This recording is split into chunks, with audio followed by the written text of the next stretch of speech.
अस्सलाम वालेकुम dear viewers. उम्मीद करता हूँ कि आप खैरियत से होंगे। मुअज़्ज़ज़ नाज़रीन, डियर स्टूडेंट्स, उम्मीद करता हूँ कि आप किसी कम्पिटिटिव एग्ज़ाम के एस्पायरेंट हैं और CSS, PMS, जुडिशरी किसी भी कम्पिटिटिव एग्ज़ाम में आप हिस्सा लेना चाहते हैं। तो कोई भी कम्पिटिटिव एग्ज़ाम हो उसमें इंग्लिश ऐसे का एक मेन किरदार होता है। और हमारी सोसाइटी का अलमिया ये है कि अगर 50 यानी 50 परिंदे बैठे हैं ना, उनमें से 49 यानी 49 काले रंग के हैं और उनमें 50 परिंदों में एक परिंदा सफ़ेद रंग का है। ठीक है, हमारी सोसाइटी का अलमिया ये है कि एक एक करके हमें ये बताया जाता है कि आपने इस काले को भी नहीं पकड़ना, आपने इस काले परिंदे इसको भी नहीं पकड़ना, आपने इस काले को भी नहीं पकड़ना। अल्टीमेटली हमें एट द एंड ये बताया जाता है कि आपने बेटा इस सफ़ेद कौवे को पकड़ना है। तो डियर स्टूडेंट्स, मैं आज आपको डायरेक्टली ये बताऊंगा कि आपने सफ़ेद कौवे को या सफ़ेद परिंदे को पकड़ना है। वो सफ़ेद परिंदा क्या है? वो सफ़ेद परिंदा इंग्लिश ऐसे लिखने के बुनियादी रूल्स और कवानीन हैं। जो स्टूडेंट मास्टर करते हैं या बैचलर करते हैं वो इतने नाअहल और इतने नालायक नहीं होते कि उनको इंग्लिश ग्रामर ना आती हो या इंग्लिश लिखना ना आती हो। इंग्लिश लिख लेते हैं, सारे लिख लेते हैं, इंग्लिश ग्रामर भी आती है। उनको मसला होता है रूल्स एंड रेगुलेशंस का कि FPSC उनसे डिमांड क्या करती है, ऐसे लिखने का तरीकाकार क्या है। तो इस तरीकाकार को सीखने के लिए स्टूडेंट्स अकेडमीज जाते हैं, मुख्तलिफ ट्यूटर्स के पास जाते हैं। आप जाएं, मैं आपको कुछ भी ये नहीं कहता कि आप ना जाएं, जाएं, आप जा सकते हैं तो जाएं। लेकिन डियर स्टूडेंट्स, सारे लोग इस्तात नहीं रखते, कुछ लोग गरीब होते हैं। मैंने स्पेशली जो अपने गरीब दोस्त हैं, गरीब जो स्टूडेंट्स हैं और कुछ करना चाहते हैं और जिनके पास इतनी इस्तात नहीं है कि वो थिकली पॉपुलेटेड की सिटी में जाकर रहायश रखें, अच्छे टीचर को ज्वाइन करें या किसी अच्छी एकेडमी को ज्वाइन करें। ये लेक्चर मेरा उन बच्चों के नाम है जो एकेडमी ज्वाइन नहीं कर सकते या अच्छा टीचर ज्वाइन नहीं कर सकते। मेरा लेक्चर उन बच्चों के नाम। तो डियर स्टूडेंट्स, शुरू करते हैं। How to write an English essay in competitive exams. I hope, देखें स्टूडेंट्स, डियर स्टूडेंट्स, आपका सब्र और हौसला चाहिए होगा मुझे। अगर आप पजल हो जाएंगे, परेशान हो जाएंगे, कंफ्यूज हो जाएंगे या डिस्टर्ब हो जाएंगे इस लेक्चर के दौरान, तो फिर मेरी मेहनत जो है वो ज़्यादा हो जाएगी। आप मेरे इस लेक्चर के साथ लिंक्ड रहें, इसके साथ टच रहें, इसको आखिर तक सुनें और अपनी पेंसिल कापी अपने हाथ में रखें। तो आपसे एक रिक्वेस्ट ये भी है कि ये एक नया चैनल है और आप जैसे लोगों के लिए मैं ये खिदमात जो है ना ये सरंजाम दे रहा हूँ और इस तरह की इंशाल्लाह यूज़फुल वीडियोस नेक्स्ट टाइम भी मैं अपलोड करता रहूँगा। तो अगर आप न्यू हैं तो इस चैनल को सब्सक्राइब कर दीजिए, आपका शुक्रिया होगा। तो स्टूडेंट्स, इसमें देखें ना, how to write an English essay in competitive exams, ये सारी एक तो उम्मीद है मेरे लेक्चर की, ये सुनना भी ज़रूरी है। उसके बाद मैं सारा लेक्चर इंशाल्लाह कवर करूँगा, इंशाल्लाह विद इन शॉर्ट टाइम करूँगा। आपने पजल नहीं होना, परेशान नहीं होना। I hope that you are all fine and enjoying the life very well. English essay is a cornerstone in the way of competitive exam. If you are able to cope with this challenge, you might be a future star of civil services in Pakistan. So without wasting your precious time, let me start a valuable lecture regarding most complex and confusing paper of English essay.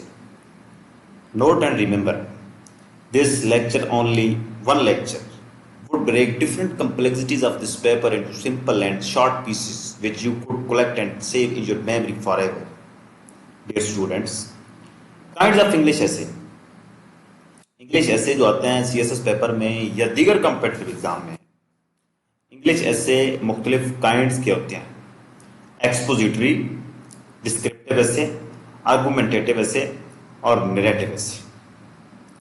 तो dear students, expository ऐसे एक ऐसा ऐसे होता है जिसमें काज and effect relation पाया जाए। बात की समझ आ गई?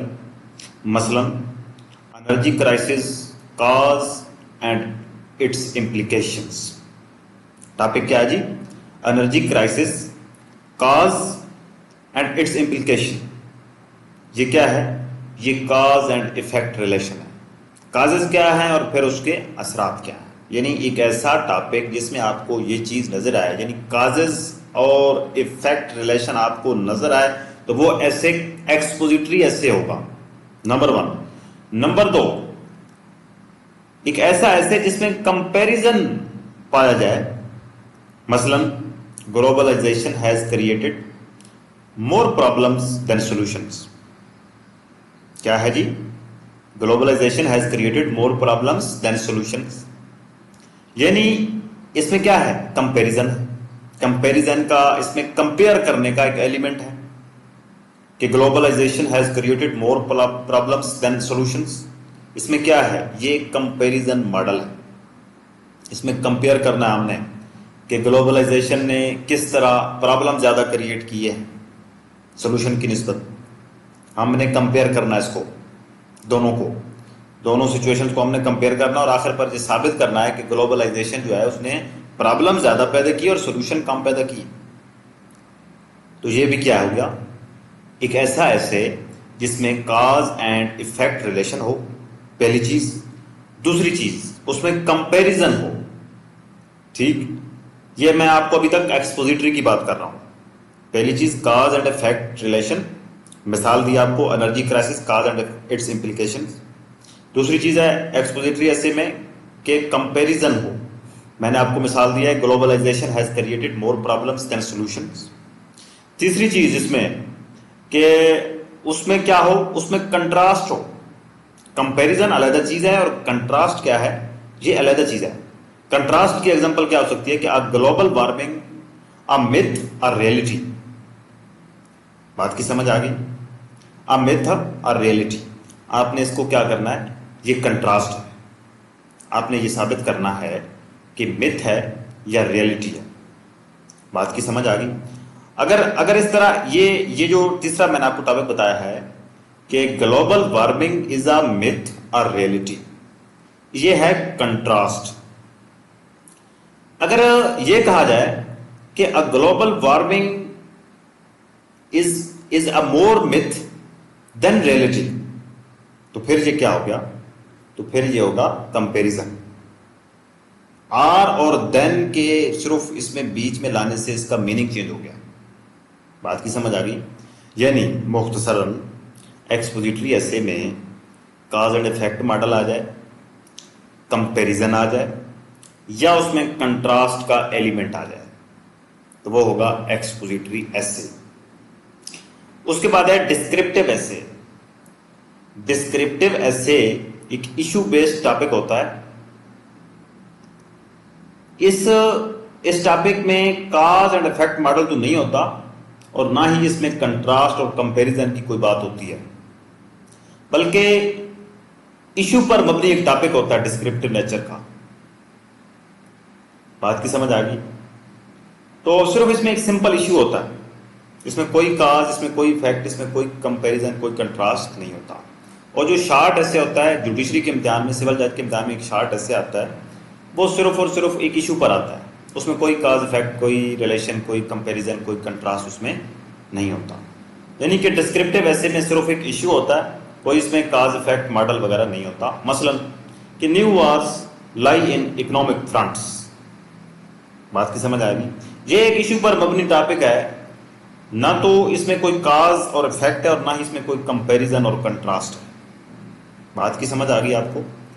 यानी new wars lie in economic fronts, तो ये क्या है? एक सिंपल इशू है। मतलब आ जाता है जी discuss upon the global warming. Global warming is a challenge. मतलब किसी भी अंदाज से पूछ सकता है एग्जामिनर, लेकिन इसमें कोई आप काज इफेक्ट आपको नजर नहीं आएगा, इसमें आपको कंपैरिजन और कंट्रास्ट नजर नहीं आएगा।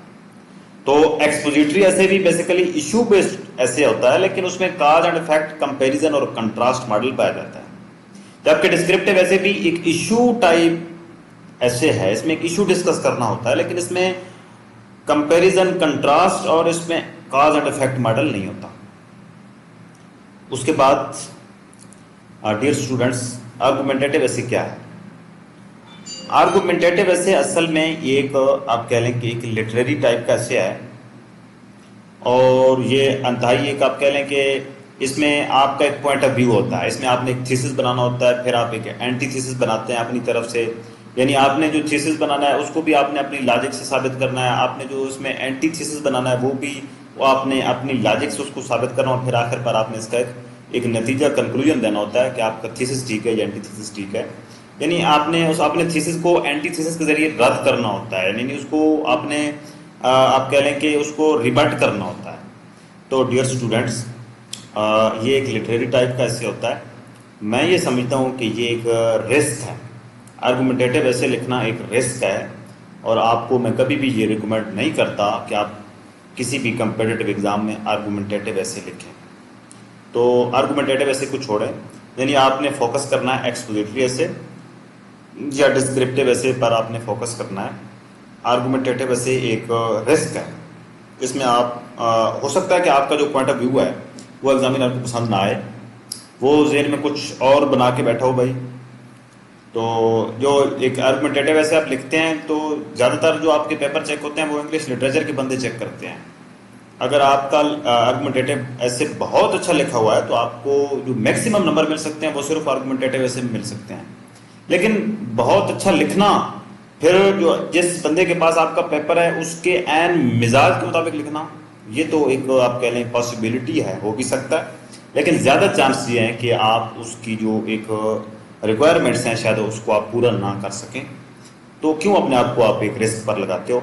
यानी एक्सपोजिटरी ऐसे या डिस्क्रिप्टिव बेस ऐसे ये ऐसे लिखना आप पसंद करें, इसी की तैयारी करें। इशू बेस्ड क्वेश्चन जो होते हैं ऐसे मोस्टली, तो अगर आप आर्गुमेंटेटिव पर लिखेंगे, नैरेटिव तो वैसे आते ही नहीं है, तो ये 3 किस्म के ऐसे मेन आते हैं, एक्सपोजिटरी ऐसे, डिस्क्रिप्टिव ऐसे और आर्गुमेंटेटिव ऐसे, जितने भी कंपेटिटिव एग्जाम है तमाम।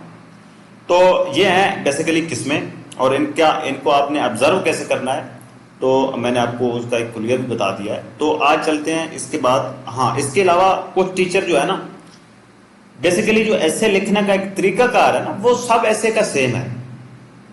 ऐसे की जो बॉडी स्ट्रक्चर होती है, आपने इंट्रोडक्शन लिखना होता है, थीसिस स्टेटमेंट लिखना होती है, आपने आउटलाइन बनाना होती है, आपने कंक्लूजन लिखना होता है, आपने कितनी उनकी लेंथ रखनी है, यानी ये रूल्स तमाम ऐसे के लिए सेम है। किसी भी ऐसे के लिए कोई अलग रूल नहीं है। हमारा जो आज का टॉपिक है, बेसिकली आज का लेक्चर ही ऐसे के रूल्स और कवानीन पर है, ताकि आप लायक तो हैं, आपने मास्टर किया या बैचलर किया, आपके पास नॉलेज तो है, आप कर सकते हैं, आप लिख सकते हैं। आपको जस्ट एक रोड चाहिए कि ये डियर स्टूडेंट्स, ये रोड जाता है आपकी उस मंजिल की तरफ। तो अगर जब आपको रूल्स एंड कवानीन हम रोड के बता देंगे तो आप खुद ड्राइव तो कर सकते हैं, अच्छे ड्राइवर हैं, चल सकते हैं। लेकिन मसला ये होता है कि स्टूडेंट्स को पता नहीं होता कि ऐसे लिखना कैसे है, आउटलाइन कैसे बनानी है, इंट्रोडक्शन कैसे लिखना है, थीसिस स्टेटमेंट बनानी कैसे है, होती क्या है, ये सारे क्या है, ये सारी कॉम्प्लेक्सिटीज हैं। इस लेक्चर में इंशाल्लाह फर्दन में कंक्लूजन तक, और फिर आखिर पर आपको एक स्पेसिमन दिखाऊंगा कि इंग्लिश ऐसे इस तरह लिखते हैं। तो डियर स्टूडेंट्स, बैरियर जो हैं, barriers needed to be removed, ये होते हैं कुछ रुकावटें आपके रास्ते में। Are you good in English grammar? सबसे पहले आपकी क्या इंग्लिश ग्रामर ठीक है? अगर आपकी इंग्लिश ग्रामर ठीक है तो वेल एंड गुड, अगर ठीक नहीं तो उसको ठीक कर लीजिए। दूसरी चीज, are you able to explain your ideas into writing? क्या आप अपने आइडियाज को राइटिंग में एक्सप्लेन कर सकते हैं, लिख सकते हैं? यानी आपके दिमाग में एक आइडिया चल रहा है, आइडिया पॉजिटिव है या नेगेटिव है जो भी है, क्या आप उसको आप राइट डाउन कर सकते हैं, लिख सकते हैं? अगर आप अपने आइडिया को लिख सकते हैं, हो सकता है कि आपके दिमाग में बहुत खूबसूरत आइडियाज़ हों, लेकिन आपके अंदर लिखने की सकत ना हो, आपका जो पेंसिल है आपके हाथ से, आपका हाथ ना चले और उसको आप वर्ड्स में या अल्फाज में शक्ल ना दे सकें, ये भी एक कमज़ोरी है, बैरियर है। इसको भी हटाना होगा, इसकी प्रैक्टिस करना होगी, इंग्लिश ग्रामर पहले सेट करना होगी, फिर आपको आहिस्ता आहिस्ता वोकैब बढ़ाना होगी, और साथ साथ आपको लिखने की, बोलने की, सुनने की प्रैक्टिस करना होगी इंग्लिश की। आहिस्ता आहिस्ता इंशाल्लाह आप बिल्डअप हो जाएंगे, कोई इशू नहीं है। Either you could write an English paragraph और नॉट। हाँ, एक दो सेंटेंसेस या एक दो आइडियाज लिखने के बाद बात आती है पैराग्राफ तक। क्या आप पैराग्राफ लिख सकते हैं? अगर आप पैराग्राफ नहीं लिख सकते तो पहले आप इंग्लिश ग्रामर ठीक कीजिए, फिर अपनी वोकैब बेहतर कीजिए, फिर एक दो सेंटेंस से शुरू कीजिए, फिर ऑनवर्ड आहिस्ता आहिस्ता 3-4 सेंटेंस लिखिए, और फिर आहिस्ता आहिस्ता पैराग्राफ लिखना शुरू कर दीजिए। तो पैराग्राफ लिखने का बेसिक स्ट्रक्चर क्या है? तो पैराग्राफ बेसिकली क्या है? पैराग्राफ एक आप कह लें कि मिनी ऐसे है। मैं ये समझता हूँ ये जो पैराग्राफ है, अगर इसका स्ट्रक्चर आपको लिखना आ गया तो यकीनन आपके लिए कोई मसला नहीं है इंग्लिश ऐसे लिखना। पैराग्राफ बेसिकली आप कह सकते हैं कि एक मिनी ऐसे होता है। Paragraph writing is key to open the lock of English essay. खैर मिनी ऐसे तो आप इस पैराग्राफ को नहीं कह सकते, लेकिन पैराग्राफ का एक स्ट्रक्चर होता है, बिल्कुल ऐसे की मानद होता है।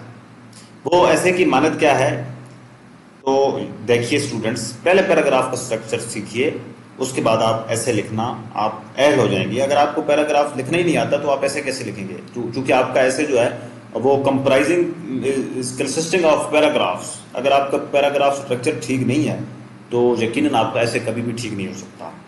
First of all English grammar, second thing practice लिखने की, बोलने की, थर्ड चीज पैराग्राफ लिखने की प्रैक्टिस।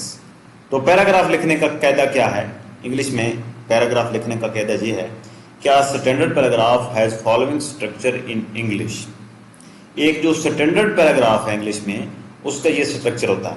टॉपिक सेंटेंस होता है उसका, सबसे ऊपर पहला सेंटेंस उसको टॉपिक सेंटेंस कहते हैं, दूसरे सेंटेंस को extension of the topic sentence होता है, एक्सप्लेनेशन होता है तीसरे में, चौथे में एग्जाम्पलिफिकेशन यानी आपने कोई एग्जाम्पल कोट करना होती है, और पांचवें सेंटेंस में आपने उसको कंक्लूड करना होता है यानी कंक्लूजन प्लान होता है। तो आप इस एग्जाम्पल को फॉलो कर सकते हैं। Dear students, paragraph on challenges of climate change in Pakistan.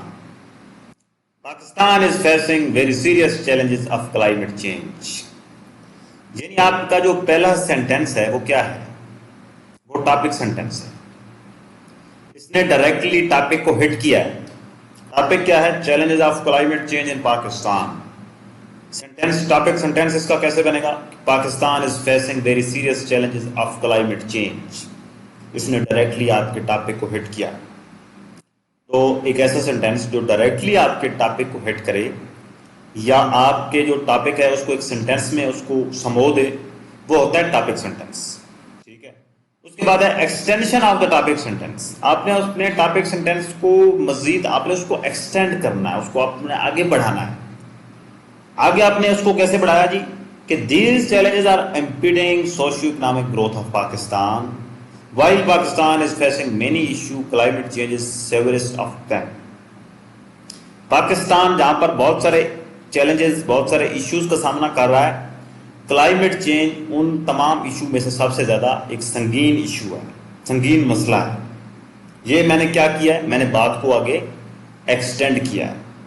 तो आपकी जो एक ऑर्डिनरी कोर्स ऑफ नेचर में जो आपकी कन्वर्सेशन होती है, आपकी जो गुफ्तगू होती है, उसमें भी यही रूल्स लागू होते हैं।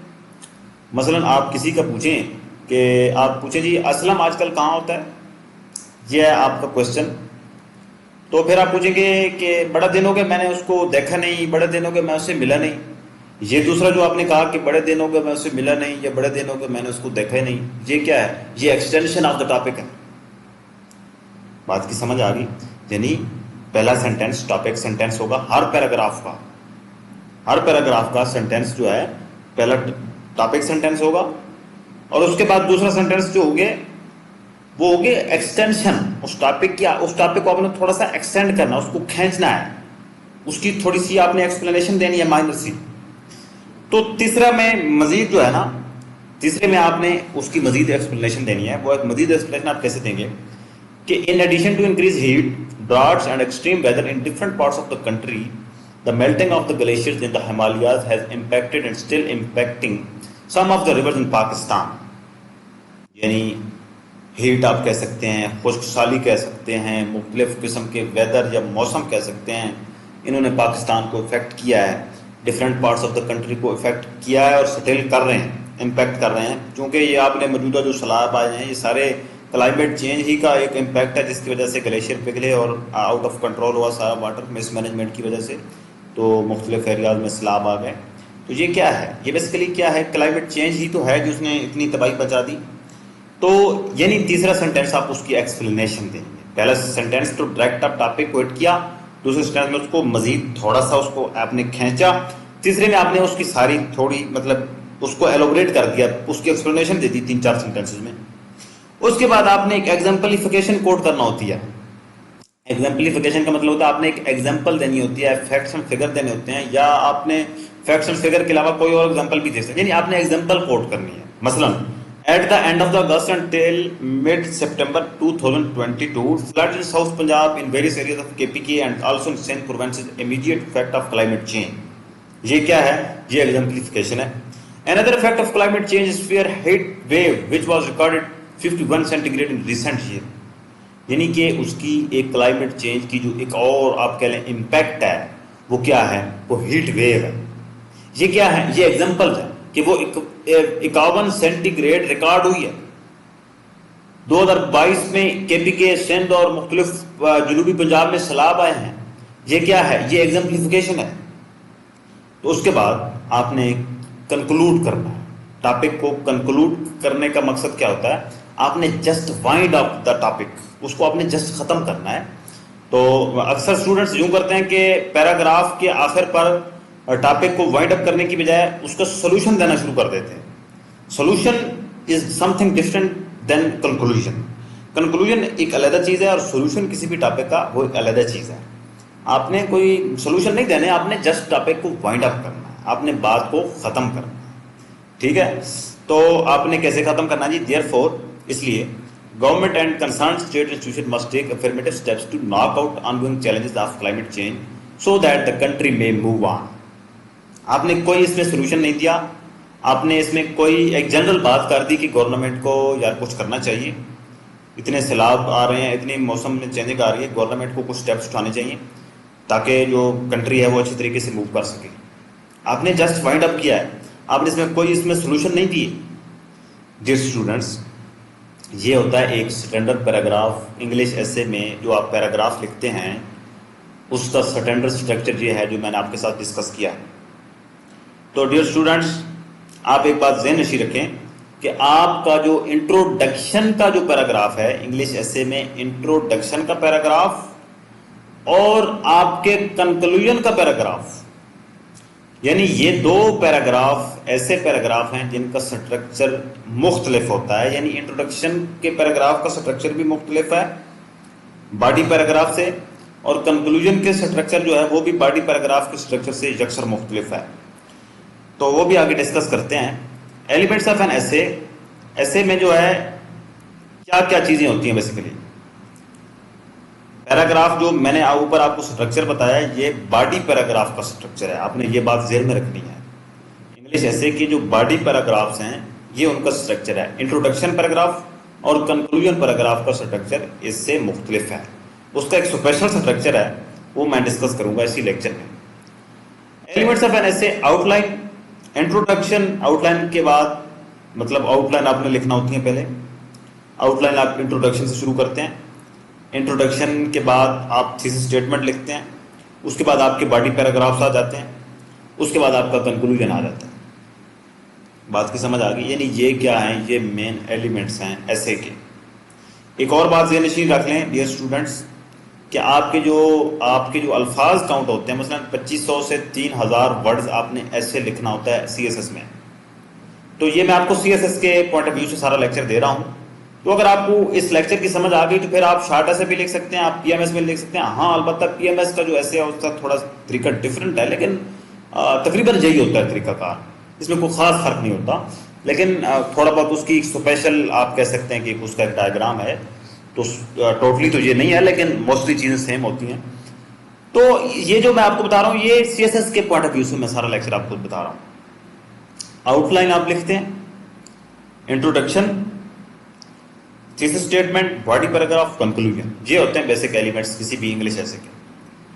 आउटलाइन बेसिकली क्या है? तो डियर स्टूडेंट्स, आउटलाइन जो है ये आप कह सकते हैं कि आपका कंटेंट क्या है basically. Outline are organized structure of your ideas. Outline show how you are going to discuss a topic. Outline have same function like table of contents of a book. Dear students, जब आप outline लिखते हैं पहले में, ऐसे start करने से पहले आप आउटलाइन लिखते हैं सीएसएस में, जो एक अच्छा एग्जामिनर होता है, जो लायक आदमी होता है, आपकी आउटलाइन से अंदाज़ा कर लेता है कि आपने किन किन सफेयर्स पे, किन किन ग्राउंड्स पे आपने डिस्कशन करनी है। अगर ग्राउंड उसको आपके कुछ इफेक्टिव नज़र आए तो आपको वैसे चेक करता है, अगर ना है तो फिर एक 30 सेकंड में बल्कि 25 सेकंड में आपका ऐसे वो चेक करके सेट पर फेंकता है। आउटलाइन अंतहाई अहमियत की हामिल होती हैं। अगर आपने आउटलाइन अच्छी लिख ली तो यकीनन आप ऐसे भी बहुत अच्छा लिख लेंगे। ये आपके पास ये गाइडिंग टूल्स हैं, ये गाइडिंग प्रिंसिपल्स हैं, ये आपके सफ़ेयर्स हैं, आपको ग्राउंड देती हैं आउटलाइन। तो आउटलाइन लिखने का तरीकाकार तो मैं आपको अभी बताऊंगा, लेकिन ये तरीकाकार आपको पता लग जाने के बाद कि ये तरीकाकार है तो आप इसकी प्रैक्टिस करेंगे। अगर आप प्रैक्टिस नहीं करेंगे तो मेरे ख्याल में ऐसे कभी भी आपका पास नहीं हो सकता। ऐसे की प्रैक्टिस आपको पास करवा सकती है। तो टीचर जो होता है आपको सिर्फ रूल्स बता सकता है, ऐसे की प्रैक्टिस तो आपने खुद करना होती है। मटेरियल कहाँ से सर्च करना है वो सोर्सेज भी मैं आपको बताऊंगा इस लेक्चर में, लेकिन मटेरियल तैयार तो खुद आपने करना है ना, मैंने तो आपको नहीं तैयार करवाना। तो इसलिए आउटलाइन बेसिकली आपका एक कह लें कि एक कंटेंट, जिस तरह कंटेंट्स ऑफ होती है ना बुक्स, टेबल ऑफ कंटेंट्स होता है हर बुक से पहले, इसी तरह आपका ऐसे का जो बेसिक टेबल ऑफ कंटेंट्स है वो आपकी आउटलाइन होती है। वो बताती हैं कि आपने इंट्रोडक्शन लिखा है, ऐसे में थीसिस स्टेटमेंट भी लिखी है, आपने ओवरव्यू दिया है टॉपिक का, उसके बाद आपने बॉडी पैराग्राफ में जो जो भी लिखा है वो आपकी आउटलाइन में मेंशन होता है एक एक फ्रेज की शक्ल में। तो उसके बाद आप कंक्लूजन होता है आपका। तो यानी आउटलाइन आपके पूरे ऐसे का एक आप कह लें कि एक इमेज होता है, आपके ऐसे का इमेज होता है। अगर वो आउटलाइन अच्छी है तो आपके ऐसे का इमेज पॉजिटिव है, अगर आउटलाइन आपकी अच्छी नहीं है तो आपके ऐसे का इमेज नेगेटिव है। तो आउटलाइन तो जनरल एक बॉडी होगी सारी। तो आउटलाइन आप स्टार्ट कहाँ से करते हैं? आउटलाइन आप स्टार्ट करते हैं इंट्रोडक्शन से। डियर स्टूडेंट्स, आउटलाइन में इंट्रोडक्शन आ जाता है, थीसिस स्टेटमेंट आ जाती है, बॉडी पैराग्राफ्स आ जाते हैं, आपका कंक्लूजन आ जाता है। ठीक है, तो आउटलाइन लिखने से पहले आपने आउटलाइन यानी आपने स्टार्ट करनी है किस चीज, आपने आउटलाइन की हेडिंग देनी है ऊपर, यानी कि आपने ऐसे स्टार्ट करना है ना। आप लिखेंगे इंग्लिश एसे, आपने ये मार्कर के साथ ऊपर लिख दिया, आप नीचे लिखेंगे आउटलाइन मार्कर के साथ। आउटलाइन लिखने के बाद आप उस आउटलाइन के आगे 2 नुक्ते डालेंगे, उसके नीचे आप स्टार्ट कर देंगे, आप लिखेंगे इंट्रोडक्शन। इंट्रोडक्शन की हेडिंग थोड़ी बोल्ड होनी चाहिए। इंट्रोडक्शन के नीचे आप बिल्कुल नीचे थीसिस स्टेटमेंट लिखनी है आपने। इंट्रोडक्शन के नीचे आप थीसिस स्टेटमेंट लिखेंगे। थीसिस स्टेटमेंट लिखने के बाद आप ओवरव्यू ऑफ द टॉपिक, दूसरी हेडिंग आपकी ओवरव्यू ऑफ द टॉपिक होगी, वो भी बोल्ड होगी। तीसरी बॉडी पैराग्राफ की, जिस तरह मतलब जो भी टॉपिक होगा उसकी अकॉर्डिंगली आपने हेडिंग्स देते जाएं, और इस तरह आपने उसकी सब हेडिंग भी लिखनी है, हेडिंग मेन हेडिंग भी देनी है। तो ये बेसिकली स्ट्रक्चर होता है। यानी कि मैं आपको असल में बताना चाह रहा हूँ कि आउटलाइन आपने ऊपर सिर्फ लिखना है, आउटलाइन वो लिख दी गई, आउटलाइन का लफ्ज आपने लिख दिया आउटलाइन। उसके नीचे आपने स्टार्ट करना है। आउटलाइन हमेशा स्टार्ट होती है इंट्रोडक्शन से, आपने इंट्रोडक्शन लिखना है आउटलाइन में। इंट्रोडक्शन बेसिकली क्या है कि start your introduction with intensive grammar. Introduction is basically a summary of an essay. All of your outline is mentioned in introduction in a perfect and precise manner. You can say your introduction of an essay, mini essay. Your introduction tells the examiners about the spheres of your discussion. Another important thing which is mentioned in the introduction is thesis statement. Outline आपने start करनी है लिखनी introduction से। तो जब आप ऐसे लिखने जाएंगे ना, ऐसे लिखने, तो आपने इंट्रोडक्शन में क्या लिखना है? इंट्रोडक्शन में आपने ये लिखना है बेसिकली कि start your introduction with attention grabber. Attention grabber क्या होता है? यानी एक ऐसा सेंटेंस, कोई कोटेशन हो सकती है, कोई हदीस हो सकती है, कोई ऐसी चीज़ हो सकती है जो एग्जामिनर पढ़ने से पहले यानी कि अब आप आउटलाइन में नहीं है, आप आउटलाइन लिख चुके हैं।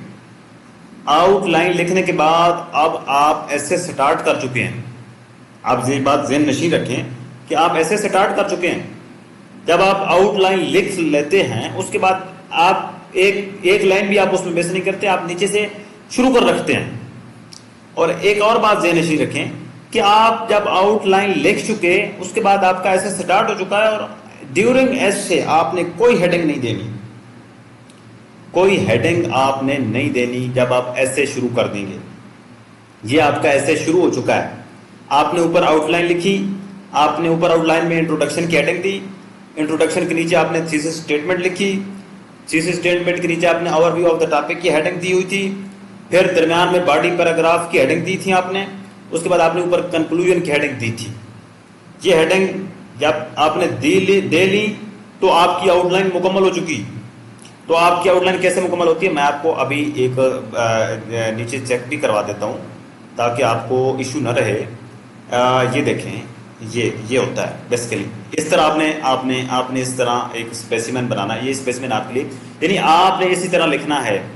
ये आपका टॉपिक है बेसिकली। आपने पेपर में ऐसे इस तरह स्टार्ट करना है।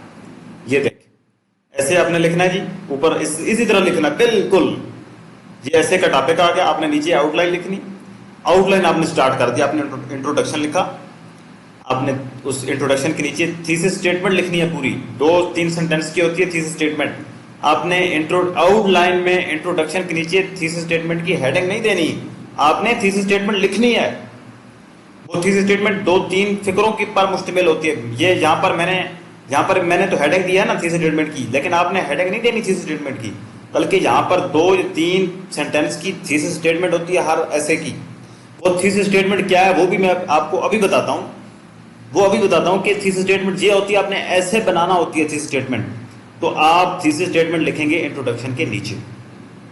यहाँ पर आप मैंने तो हेडिंग दे दिया है थीसिस स्टेटमेंट, ताकि आपने लिखनी है। आपने यहाँ पर थीसिस स्टेटमेंट की हेडिंग नहीं देनी, बल्कि 2 या 3 जुमलों की या सेंटेंसेस की जो थीसिस स्टेटमेंट आपकी होगी, आपने वो यहाँ पर लिखनी है। आउटलाइन में भी आपने लिखनी है।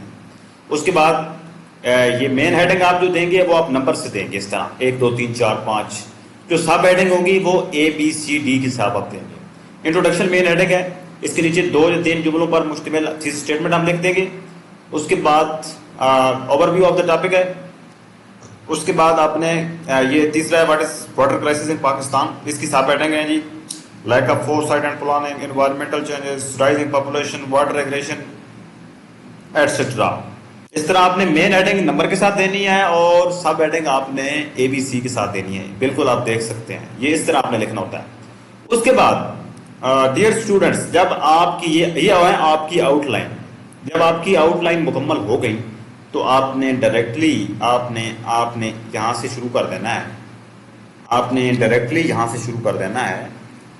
बस ये आपकी आउटलाइन खत्म हो गई तो आपने यहाँ से इंट्रोडक्शन आपने शुरू करना है बेसिकली। मसलन वाटर क्राइसिस के ऊपर हमारा जो है ना कोई लेक्चर है, ठीक है, या क्लाइमेट चेंज के ऊपर हम ऐसे लिख रहे हैं, ये जिस टॉपिक पर भी आप लिख रहे हैं, तो आपने स्टार्ट करना है उसका इंट्रोडक्शन। मसलन कोई इशू है, कोई भी इशू है, ठीक है, तो आपने उसके रिलेटेड कोटेशंस याद करनी है। आपके पास नॉलेज होगा, यानी आपके पास कोई हदीस हो सकती है, कुछ भी आप लिख सकते हैं। यानी आपने शुरू जो करना है ना, आपने हमेशा शुरू करना है जी, आपने अटेंशन ग्रैबर से शुरू करना है। अटेंशन ग्रैबर क्या होता है? अटेंशन ग्रैबर होता है बेसिकली अटेंशन ग्रैबर क्या होता है? जो अगले बंदे की मैं हो जाए, आपकी बात में आपको दिलचस्पी लेना शुरू कर दे आप कैसे में। आपने यहाँ से इंट्रोडक्शन शुरू किया अटेंशन ग्रैबर से, 1-2 सेंटेंसेस का होता है अटेंशन ग्रैबर। आपने एक ऐसी बात करनी है कि वो आपका पूरा ऐसे पढ़ने पर मजबूर हो जाए। यानी आपकी ऐसी बात होनी चाहिए जो उसकी अटेंशन को ग्रैब करे, उसकी अटेंशन को अट्रैक्ट करे। उसके बाद आपने इंट्रोडक्शन लिखना है। इंट्रोडक्शन कैसे लिखते हैं जी? इससे अब चलते हैं वापस अपने इंट्रोडक्शन पर। बेसिकली इंट्रोडक्शन आपने कैसे लिखना है डियर स्टूडेंट्स? इंट्रोडक्शन में क्या होता है? Start your introduction. आप ज़हन में रखें कि आप आउटलाइन ऐसे पेपर में आउटलाइन मुकम्मल करने के बाद आप अपना ऐसे शुरू करने जा रहे हैं। Start your introduction with attention grabber. Attention grabber से स्टार्ट करें अपना ऐसे। उसके बाद introduction is basically summary of an essay. उसके बाद आपने क्या करना है? उसके बाद आपने जो आउटलाइन लिखी है ना, उनका आपने एक क्रक्स जो है, क्रक्स आप कह लें, मेन हेडिंग का, सब हेडिंग का, आपने एक सेंटेंस में मेन जो हेडिंग है उसको आपने डिस्क्राइब करना है। उन मेन हेडिंग्स को डिस्क्राइब करने के बाद आपने लिखना है फिर थीसिस स्टेटमेंट, ठीक है। थीसिस स्टेटमेंट आप इंट्रोडक्शन में आखिर पर लिखते हैं। आपने स्टार्ट लिया अटेंशन ग्रैबर से। उसके बाद आपकी जो मेन हेडिंग्स हैं आउटलाइन में ऊपर 1 2 3 4 5 मेन हेडिंग जो हैं, और उनमें कुछ सब हेडिंग्स, यानी उन हेडिंग्स का आपने एक सेंटेंस में एक मेन हेडिंग को आपने डिस्क्राइब करना है, ठीक है। मैं आपको बता सकता हूं कि आपने अपना इंट्रोडक्शन किसी हदीस से, किसी कोटेशन से, किसी अच्छी चीज से शुरू किया, किसी अटेंशन ग्रैबर से आप शुरू कर चुके। उसके बाद आपने क्या करना है, उसके बाद आपने लिखना है, ये देखें, ये आपकी है main headings, correlation between water crisis and national unity. तो आपने क्या करना है, आपने लिखना है, अटेंशन ग्रैबर लिखने के बाद आपने लिखना है कि water crisis and national unity are very closely related, they are correlated. और बेसिकली अच्छा, उसके बाद आपने लिखना है कि situation of national unity in Pakistan is at stake due to water scarcity. उसके बाद आपने क्या लिखना है, उसके बाद आपने लिखना है कि water crisis is impacting the national unity of Pakistan. ये मेन हेडिंग जो 5 है, आपने इसको लिखना है कि water crisis impacting national unity of Pakistan. ये तो आपकी जो मेन हेडिंग है, ये तो एक फ्रेज में है, आपने इसको सेंटेंस में कन्वर्ट करना है। उसके बाद आपने लिखना है कि way forward to increase national unity despite water. उसके बाद देयर आर मेनी सॉल्यूशंस, आपने यूं लिखना है इस हेडिंग को, आपने वहां पर वे फॉरवर्ड नहीं लिखना, आपने सेक्शन जो मेन हेडिंग है 6, इसको आपने यूं लिखना है कि there are many solutions which are supportive for national unity despite the water scarcity. There are many solutions to maintain the national unity. There are many solutions, there are many आप कह लें कि steps which can strengthen the national unity despite the water scarcity. यानी आपने इस sentence को इस तरह मेंशन करना है अपने इंट्रोडक्शन में। आप ज़हन में रखें कि आउटलाइन मुकम्मल हो चुकी है, आप इंट्रोडक्शन स्टार्ट कर चुके। उसके बाद यानी कि आपने अपनी आउटलाइन का जो मेन हेडिंग्स हैं उनका एक आपने क्रक्स देना होता है इंट्रोडक्शन में। तो आपका इंट्रोडक्शन जो है बेसिकली वो कितने अल्फाज पर मुश्तमिल होना चाहिए। जो बेसिकली अब मैं आपको बता दूं कि आपके इंट्रोडक्शन में इसमें क्या मैथमेटिक्स है, यानी कि कितने अल्फाज का होना चाहिए सीएसएस में, मैंने यहाँ पर लिखा है। तो डियर स्टूडेंट्स, हाँ जी, ये देखें कि आपका इंट्रोडक्शन जो है वो 220 से 250 वर्ड्स का होना चाहिए। इससे ज़्यादा अगर आप इंट्रोडक्शन लिखेंगे तो ये इरेगुलरिटी होगी, यानी 220 से 250 वर्ड्स का इंट्रोडक्शन होना चाहिए आपका।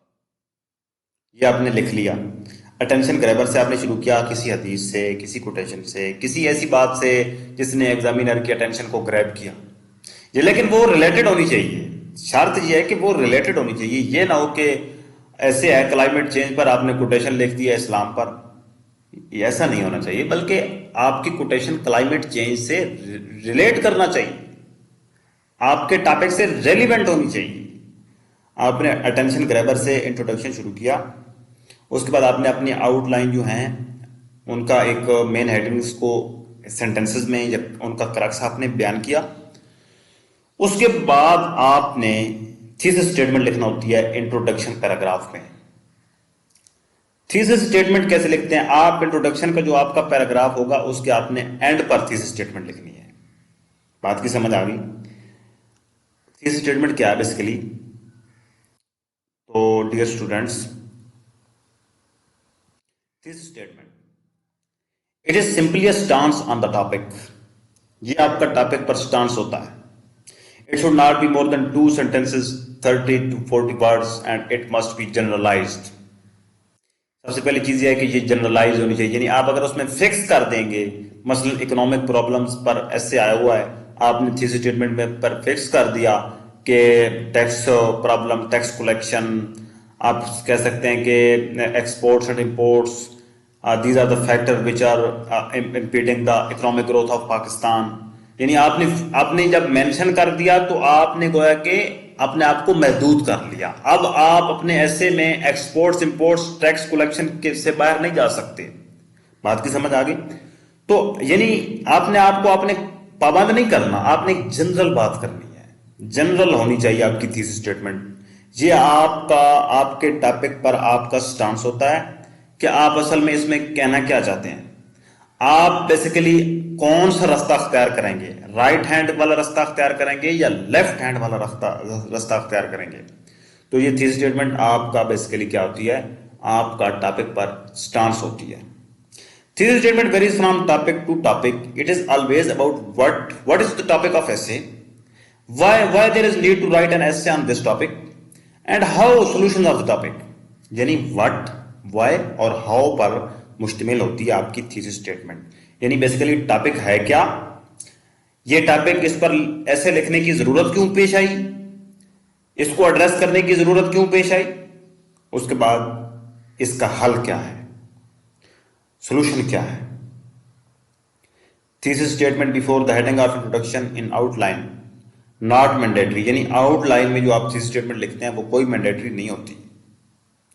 आफ्टर स्टार्टिंग ऐसे right thesis statement at the end of introduction. जब आप इंट्रोडक्शन पहला लिख लेंगे तो उसी इंट्रोडक्शन के पैराग्राफ में आपने एट द एंड पर, उसी इंट्रोडक्शन के पैराग्राफ के एंड पर आपने थीसिस स्टेटमेंट लिखना है, या ये लाजिम है।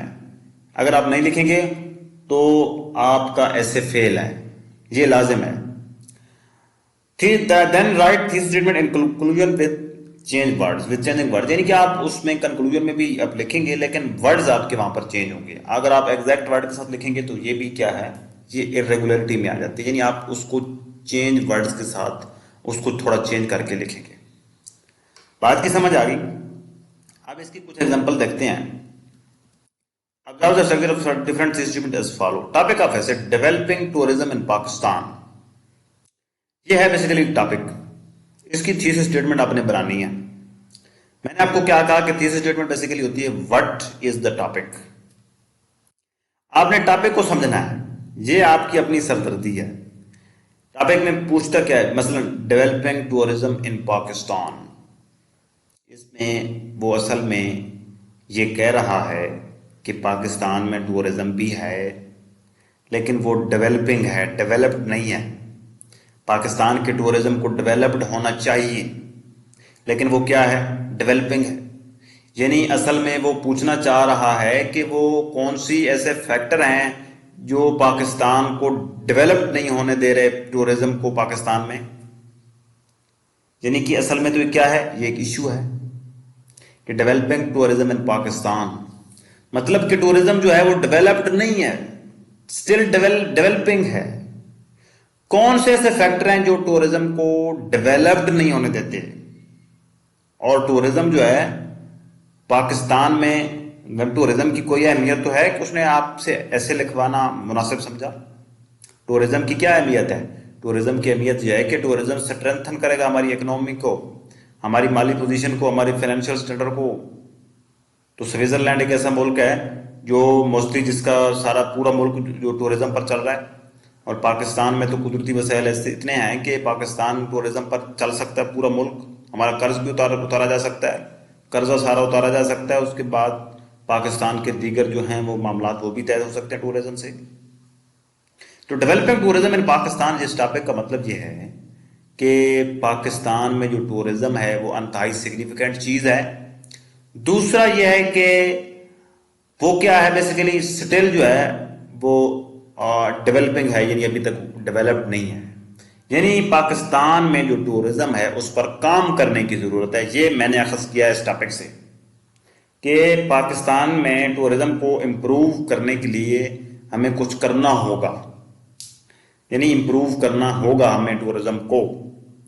यह है बेसिकली मेरा स्टांस इस टॉपिक पर, डेवलपिंग टूरिज्म इन पाकिस्तान। यानी मैंने इस टॉपिक को इस तरह समझा जो मैं आपके सामने बयान कर चुका हूं। अब इसको मैं कैसे लिखूंगा, मैंने आपको बताया कि थीसिस स्टेटमेंट इज व्हाट, यानी कि आपको टॉपिक समझ क्या आया कि Pakistan is a country gifted with beautiful places for tourism but not properly utilized by concerned authorities. इस पूरे पहले सेंटेंस में मैंने अपना एक सेंटेंस दिया है, अपना एक स्टांस दिया है कि टॉपिक है क्या। टॉपिक यह है कि पाकिस्तान में टूरिज्म बहुत अच्छा है लेकिन पाकिस्तान में टूरिज्म प्रॉपरली हम यूटिलाइज नहीं कर रहे, हमारी कंसर्न अथॉरिटीज उसको यूटिलाइज नहीं कर रही। यही बनता है ना टॉपिक का मतलब, यानी डेवलपिंग टूरिज्म इन पाकिस्तान का यही मतलब बन रहा है ना कि पाकिस्तान में टूरिज्म तो है लेकिन डेवलपिंग है। डेवलपिंग इसलिए है कि जिस तरह उस पर काम होना चाहिए था उस तरह नहीं हो रहा। टूरिज्म भी है पाकिस्तान में, Pakistan is a country gifted with beautiful places. ये है व्हाट, यानी व्हाट इज द टॉपिक। ये मैंने डिस्कस किया है कि व्हाट इज द टॉपिक। ये मुझे समझ आया कि टॉपिक ने, यानी कि डायरेक्टली आपने टॉपिक के सेंटेंस को एलिब्रेट नहीं करना, बल्कि आपने उस एग्जामिनर की इंटेंशन देखनी है कि उसकी इंटेंशन क्या है, आपसे बेसिकली वो पूछना क्या चाहता है। डेवलपिंग टूरिज्म इन पाकिस्तान का मतलब यह है कि पाकिस्तान में टूरिज्म के बहुत अच्छे वसैल हैं, लेकिन पाकिस्तान में टूरिज्म जो है वो डेवलपिंग है, अभी तक डेवलप्ड नहीं है। तो इसका यही बनता है व्हाट, इसका मैंने यही बनाया है कि Pakistan is a country gifted with beautiful places for tourism. Pakistan में टूरिज्म है but not properly utilized by concern authorities, हम उससे फायदा नहीं उठा रहे। उसके बाद आता है जी वाई, यानी कि इस इशू को एड्रेस करने की जरूरत क्यों पेश आई, ऐसे हमसे क्यों डिमांड किया जा रहा है इस टॉपिक पर ऐसे लिखने के लिए, कौन सी अवेयरनेस की जरूरत है। वाई कि tourism in Pakistan would strengthen the status of Pakistan. Why का मतलब यह है कि टूरिज्म अगर बेहतर हो जाएगा तो वो पाकिस्तान का स्टेटस जो है उसको स्ट्रेंथन करेगा, पाकिस्तान के सोशल स्टेटस को स्ट्रेंथन करेगा, पाकिस्तान के इकोनॉमिक स्टेटस को स्ट्रेंथन करेगा, पाकिस्तान के फॉरेन स्टेटस को उसको स्ट्रेंथन करेगा, पाकिस्तान की इमेज को स्ट्रेंथन करेगा, पाकिस्तान के तमाम इंस्टीट्यूशन को स्ट्रेंथन करेगा। यानी क्या है, हाँ यहां पर अगर मैं लिख दूं कि tourism in Pakistan would strengthen the social status of Pakistan, तो ये क्या हो गया, ये मैंने अपने आप को पाबंद कर लिया है। मैं अब इकोनॉमिक स्टेटस पर बात नहीं कर सकूंगा ऐसे में, क्यों कि थीसिस स्टेटमेंट ये मेरा स्टांस है, यही तो मेरी एक आप कह लें कि 30 वर्ड्स का एक ऐसा स्टांस है जिसको मैंने इस्तेमाल करके पूरा ऐसे लिखना है। अगर मैंने अपने आप को पाबंद कर लिया कि social status of Pakistan improve करेगा या स्ट्रेंथन होगा, तो अब मैं पाबंद हूं कि मैं सोशल स्टेटस ऑफ पाकिस्तान पर लिखूं। मैं अब इकोनॉमिक स्टेटस ऐसे में नहीं लिख सकूंगा, क्यों कि थीसिस स्टेटमेंट में मैंने अपना स्टांस दे दिया है कि सोशल स्टेटस बेहतर होगा। यानी मैंने यहां पर जस्ट लिखा है कि द स्टेटस ऑफ पाकिस्तान, कि strengthen the status of Pakistan, Pakistan के स्टेटस को स्ट्रेंथन करेगा। In order to develop tourism various measures should be taken in true letter and spirit. तो तीसरी चीज थी हाउ, यानी पहला था कि व्हाट, टॉपिक आपको समझ क्या आया, एग्जामिनर आपसे पूछना क्या चाहता है। व्हाट का मैंने लिखा जी Pakistan is a country gifted with beautiful places for tourism but not properly utilised by concern authorities. उसके बाद है कि व्हाई, ये टॉपिक आपसे डिमांड क्यों किया गया, इस टॉपिक की आखिर जरूरत क्या है, इंटेंशन क्या है एग्जामिनर की कि टूरिज्म जब इंप्रूव होगा तो पाकिस्तान तरक्की करेगा, ये इंटेंशन है। तो tourism in Pakistan would strengthen the status of Pakistan, ये बात होगी वाई की। अब बात होनी है हाउ की। In order to develop tourism various measures should be taken in true letter and spirit. Dear students, ये होती है थीसिस स्टेटमेंट। इसने डिफाइन करना होता है आपका स्टांस, के टॉपिक पर आपका स्टांस बेसिकली क्या है। ये आप लिख कब सकते हैं, जब आपको टॉपिक की सही समझ आए। टॉपिक को सही समझना ये आपकी अपनी जिम्मेदारी है, प्रैक्टिस करें, इसकी तजर्बा करें, बार बार हो जाता है, कोई इशू नहीं। टॉपिक को समझें, टॉपिक को समझने के बाद आपने थीसिस स्टेटमेंट लिखनी है इसी पैटर्न के तहत। पहले आपने व्हाट का लिखना है, यानी आपको टॉपिक समझ के आया, फिर आपने लिखना है वाई, यानी कि वाई का मतलब है कि उस टॉपिक पर लिखने की आखिर वो जो एक आप कह लें कि एक रीजन है ना, एक वजह है, उस टॉपिक उस इशू को एड्रेस करने की एक वजह है। वो वजह क्या है बेसिकली, वजह यही है कि पाकिस्तान में टूरिज्म जो है वो कमजोर है, अंडर डेवलपमेंट है, तो पाकिस्तान जो है इसलिए बहुत पीछे है। यानी ये है इंटेंशन बेसिकली उसकी एग्जामिनर की। वाई का आंसर दे दिया। फिर हाउ का आंसर है जी, मसलन in order to develop tourism various measures should be taken in true letter spirit. अगर मैं यहां पर लिख दूं कि in order to develop tourism prime minister should take step, provincial government should take step, या मतलब इस किस्म की, यानी कि स्पेसिफिक कर दूं कि ये स्टेप हमें उठाने चाहिए, हमें मतलब पब्लिक अवेयरनेस देनी चाहिए, हमें फॉरेन एड लेनी चाहिए, यानी हमें कुछ वो ममालिक जो टूरिज्म में हमसे आगे हैं हमें उनसे रहनुमाई लेनी चाहिए। ये क्या है? ये स्टेप्स हैं टूरिज्म को इम्प्रूव करने के लिए। अगर इन स्टेप्स का मैं नाम मेंशन कर दूंगा थीसिस स्टेटमेंट में, तो फिर मैं अब पाबंद हूं सिर्फ उनके मुतल्लिक लिखने का, अब मैं जनरल बात नहीं कर सकूंगा। तो मैंने क्या किया, जनरल बात की है कि in order to develop tourism various measures should be taken in true letter spirit. इसमें वेरियस मेजर्स होने चाहिए, मुख्तलिफ इकदाम होने चाहिए इसको इम्प्रूव करने के लिए। ये होती है basically thesis statement. Dear students, एक और थीसिस स्टेटमेंट देखें जी, climate change a great challenge to Pakistan. ये एक टॉपिक है, climate change a great challenge to Pakistan. फर्ज करें ये टॉपिक आ जाता है आपके ऐसे में, तो आप इसकी व्हाट क्या है बेसिकली, मैंने आपको बताया कि व्हाट, व्हाई एंड हाउ, ये तीन इंग्रेडिएंट्स होते हैं बेसिकली थीसिस स्टेटमेंट बनाने के लिए। तो ये वर्ड क्या है बेसिकली इसमें, climate change a great challenge to Pakistan. तो इसमें बेसिकली मैंने ये समझा कि जो क्लाइमेट चेंज है ना, ये पाकिस्तान की आप कह लें कि एक ग्रोथ को, पाकिस्तान की मुआशी पोजीशन को, पाकिस्तान के सोशल स्टैंडर्ड को खराब कर रही है क्लाइमेट चेंज। ये मुझे समझ आया। उसके बाद मतलब ये क्लाइमेट चेंज बेसिकली क्यों है, क्यों, सबब क्या है, कुछ फैक्टर्स उसके हैं, ठीक है। यानी कि ये climate change a great challenge to Pakistan, climate change is impeding socio economic growth of Pakistan. मुझे इसमें यही समझ आया कि जो एग्जामिनर है वो मुझसे असल में पूछना चाहता है कि क्लाइमेट चेंज जो है पाकिस्तान के सोशियो इकोनॉमिक स्टेटस को, ग्रोथ को किस तरह डिस्टर्ब कर रही है। यानी कि मैंने सोशियो इकोनॉमिक यहां पर तो स्पेसिफिक कर दिया, स्पेसिफिक इसलिए कर दिया कि एक जो क्लाइमेट चेंज है वो या तो सोशल हमारे स्टेटस को, ग्रोथ को खराब कर रही है, सोसाइटी को, इंफ्रास्ट्रक्चर तबाह हो रहे हैं, सैलाब आ रहे हैं, जलजले आ रहे हैं, या आप कह लें कि बीमारियां आ रही हैं, या तो सोसाइटी डिस्टर्ब हो रही है, या फिर हमारी जो इकोनॉमी है वो डिस्टर्ब हो रही है। तो इसलिए यानी कि तीसरी चीज कोई नहीं ऐसी जो क्लाइमेट चेंज से हमारी, ये दो मेन चीजें होती हैं। तो मैंने यहां पर मेंशन कर दी हैं कि climate change is impeding socio economic growth of Pakistan. तो आप ये भी लिख सकते हैं कि climate change is impeding growth of Pakistan in all sectors. Some factors are responsible for climate change.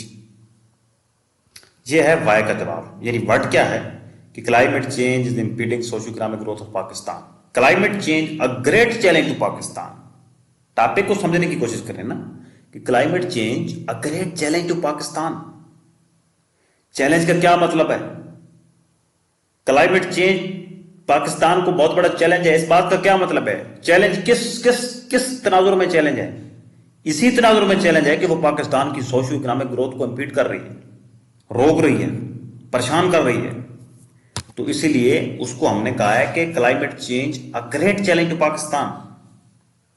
इस टॉपिक की यह समझ आई कि climate change is impeding socio economic growth of Pakistan. ये है व्हाट इज द टॉपिक, यानी कि एग्जैक्ट वर्डिंग तो आप देखें कि climate change a great challenge to Pakistan. अगर मैं ये लिख दूं कि climate change is a great challenge to Pakistan, ये कोई व्हाट टॉपिक नहीं है। व्हाट इज द टॉपिक ये है कि मैं इसका जो एक असल में जो इंटेंशन है ना उसकी एग्जामिनर की इस टॉपिक पर ऐसे लिखवाने की, वो इंटेंशन, उस इंटेंशन के पीछे व्हाट क्या है, यानी वो क्या है बेसिकली। यानी climate change a great challenge to Pakistan, असल में वो इसमें वो एड्रेस क्या करना चाहता है? वो यही एड्रेस करना चाहता है कि क्लाइमेट चेंज पाकिस्तान की सोशियो इकोनॉमिक ग्रोथ के लिए मसला है। आप ये भी लिख सकते हैं इस वर्ड में कि climate change is a threat to future of Pakistan, is threat to the bright future of Pakistan. आप ये भी लिख सकते हैं इसमें वर्ड में climate change impeding socio economic growth of Pakistan, आप ये भी लिख सकते हैं। यानी एक थीसिस स्टेटमेंट मुख्तलिफ एस्पेक्ट से बना सकते हैं, लेकिन ये आप जब आपने थीसिस स्टेटमेंट बना ली तो फिर आप अपने थीसिस स्टेटमेंट के मुताबिक पाबंद हैं, ठीक है। तो यानी कि एक ये भी है कि अगर आप लिखेंगे फ्यूचर का कि is a great threat to the bright future of Pakistan, तो फिर आप उस पॉइंट ऑफ व्यू से आप ऐसे लिखेंगे, फ्यूचर के पॉइंट ऑफ व्यू से। तो अगर आपने ये लिख दिया कि सोशो इकोनॉमिक ग्रोथ को इम्पीड कर रही है, तो फिर आप इस अफेयर में पाबंद हो गए। यानी कि आपने एक टॉपिक देखा, उसको समझा, उसकी जो अंडरलाइनिंग जो उसकी मीनिंग है उसको समझा। एक तो जहरी उसके मीनिंग नजर आ रहे हैं, वो नहीं, उसके पीछे जो असल एक आप कह लें कि एक वजह जो है ना, उसको आपने तलाश किया। वो वजह आपने पहले सेंटेंस में लिख दी। व्हाट इज द टॉपिक में basically climate change is impeding socio economic growth of Pakistan. यानी कि चैलेंज का यही मतलब है ना, climate change a great challenge to Pakistan, यही मतलब है ना इसका। तो some factors are responsible for climate change which are needed to be addressed for the bright and peaceful future of homeland. Why some factors are responsible for climate change?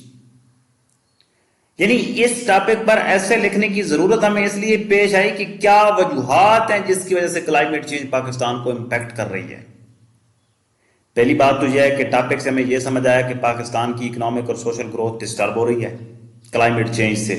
Climate change is a challenge to Pakistan का मतलब यह है कि पाकिस्तान की socio economic growth इंपीड हो रही है, disturb हो रही है क्लाइमेट चेंज से। हमने ये पहला सेंटेंस लिख दिया कि climate change is impeding socio economic growth of Pakistan.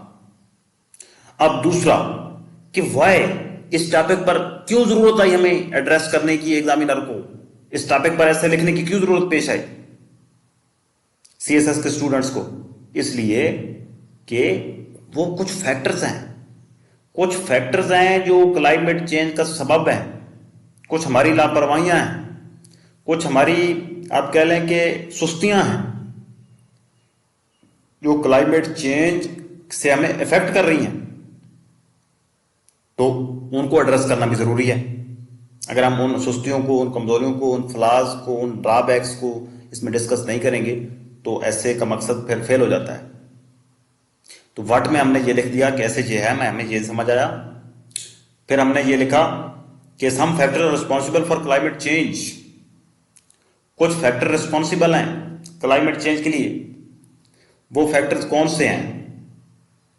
Which are needed to be addressed for the bright and peaceful future of homeland.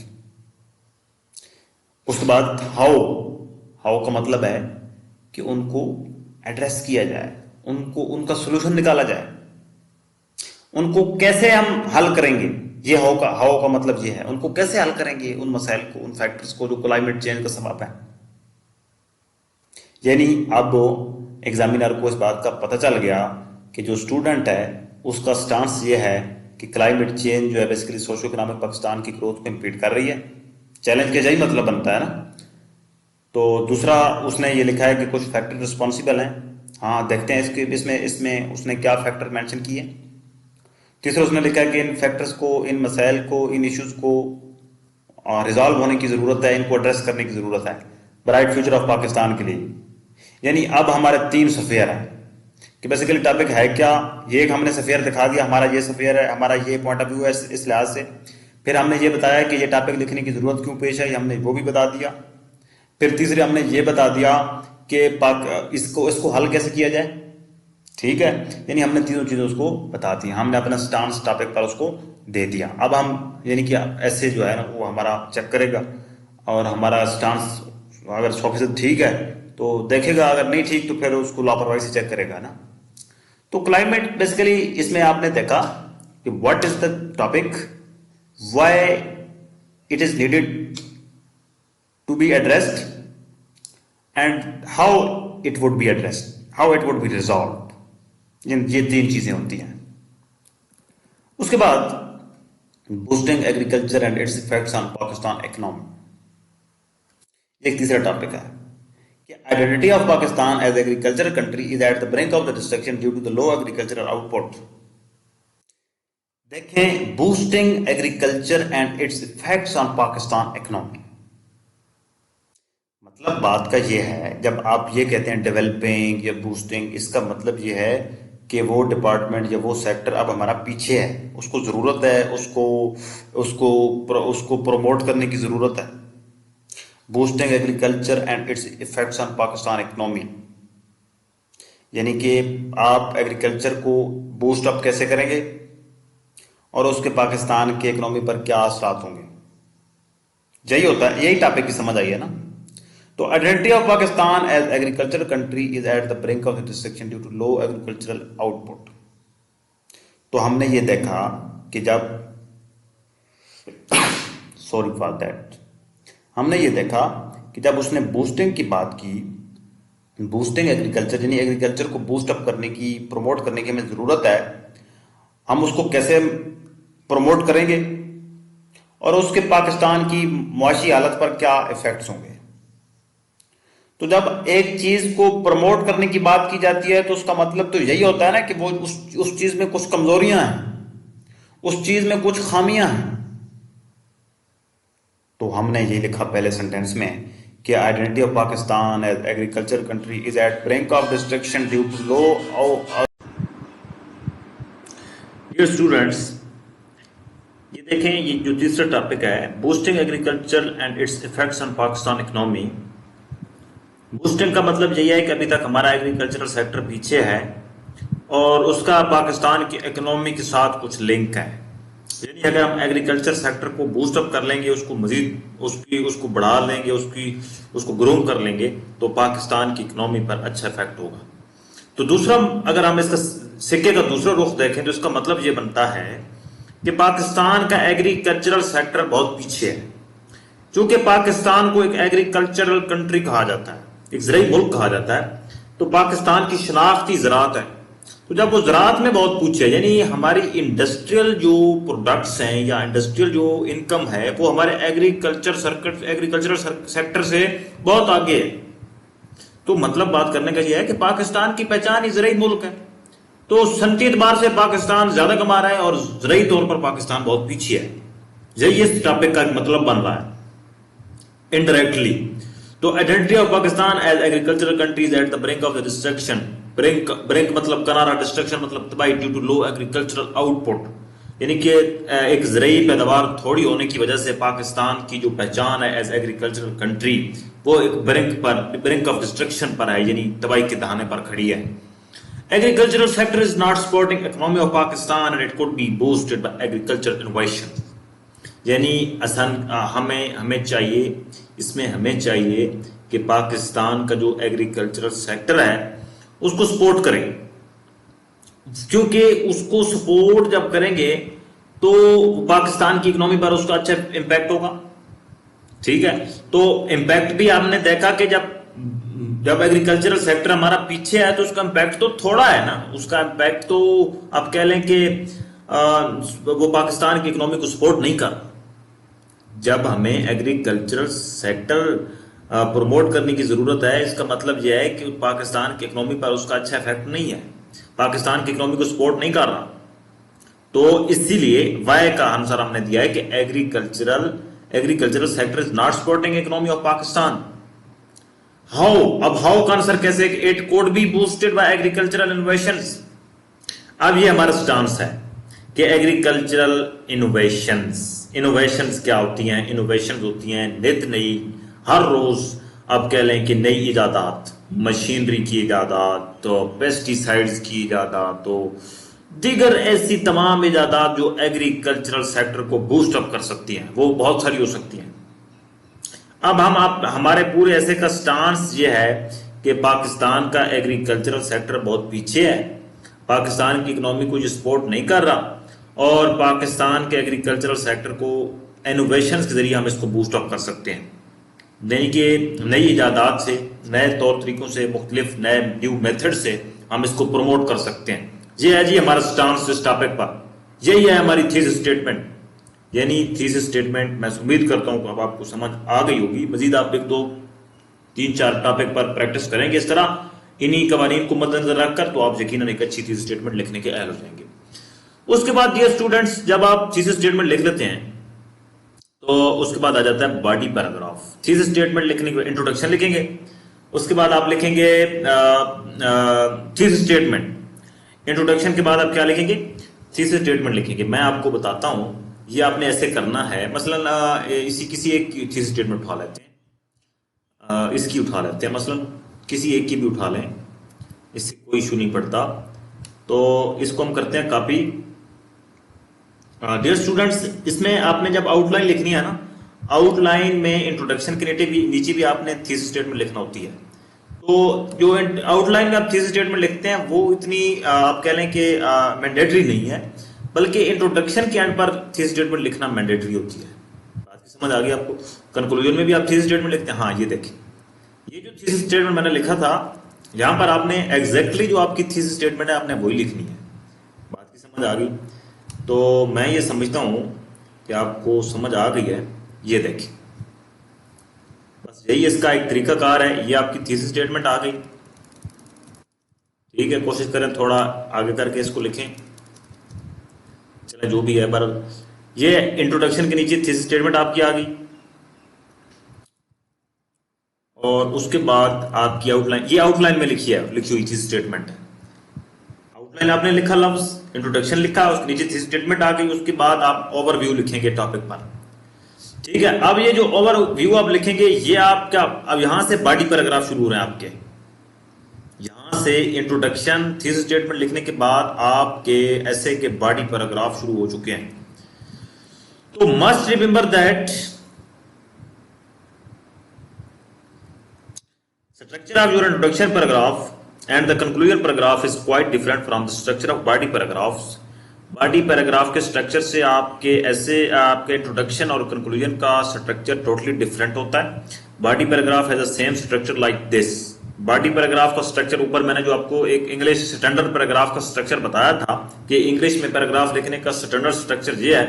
तो बॉडी पैराग्राफ, इंट्रोडक्शन पैराग्राफ और कंक्लूजन पैराग्राफ के दरमियान जितने पैराग्राफ्स हैं वो सारे बॉडी पैराग्राफ कहलाते हैं, और उनका स्ट्रक्चर ये होगा।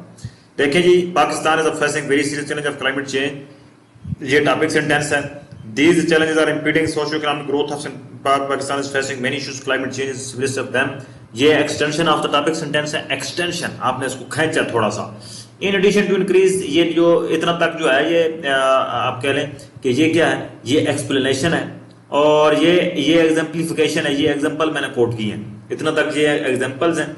उसके बाद मैंने टॉपिक को क्या किया, कंक्लूड किया। ये क्या है, ये बेसिकली बॉडी पैराग्राफ का एक स्ट्रक्चर है। टॉपिक सेंटेंस होता है, फिर आपने उसको एक्सटेंशन देनी होती है, फिर आपने उसको एक्सप्लेनेशन देनी होती है, फिर एग्जाम्पलिफिकेशन यानी एग्जाम्पल देना होती है, उसके बाद आपने उसका कंक्लूजन लिखना होता है। ये होती है बॉडी पैराग्राफ का एक स्ट्रक्चर।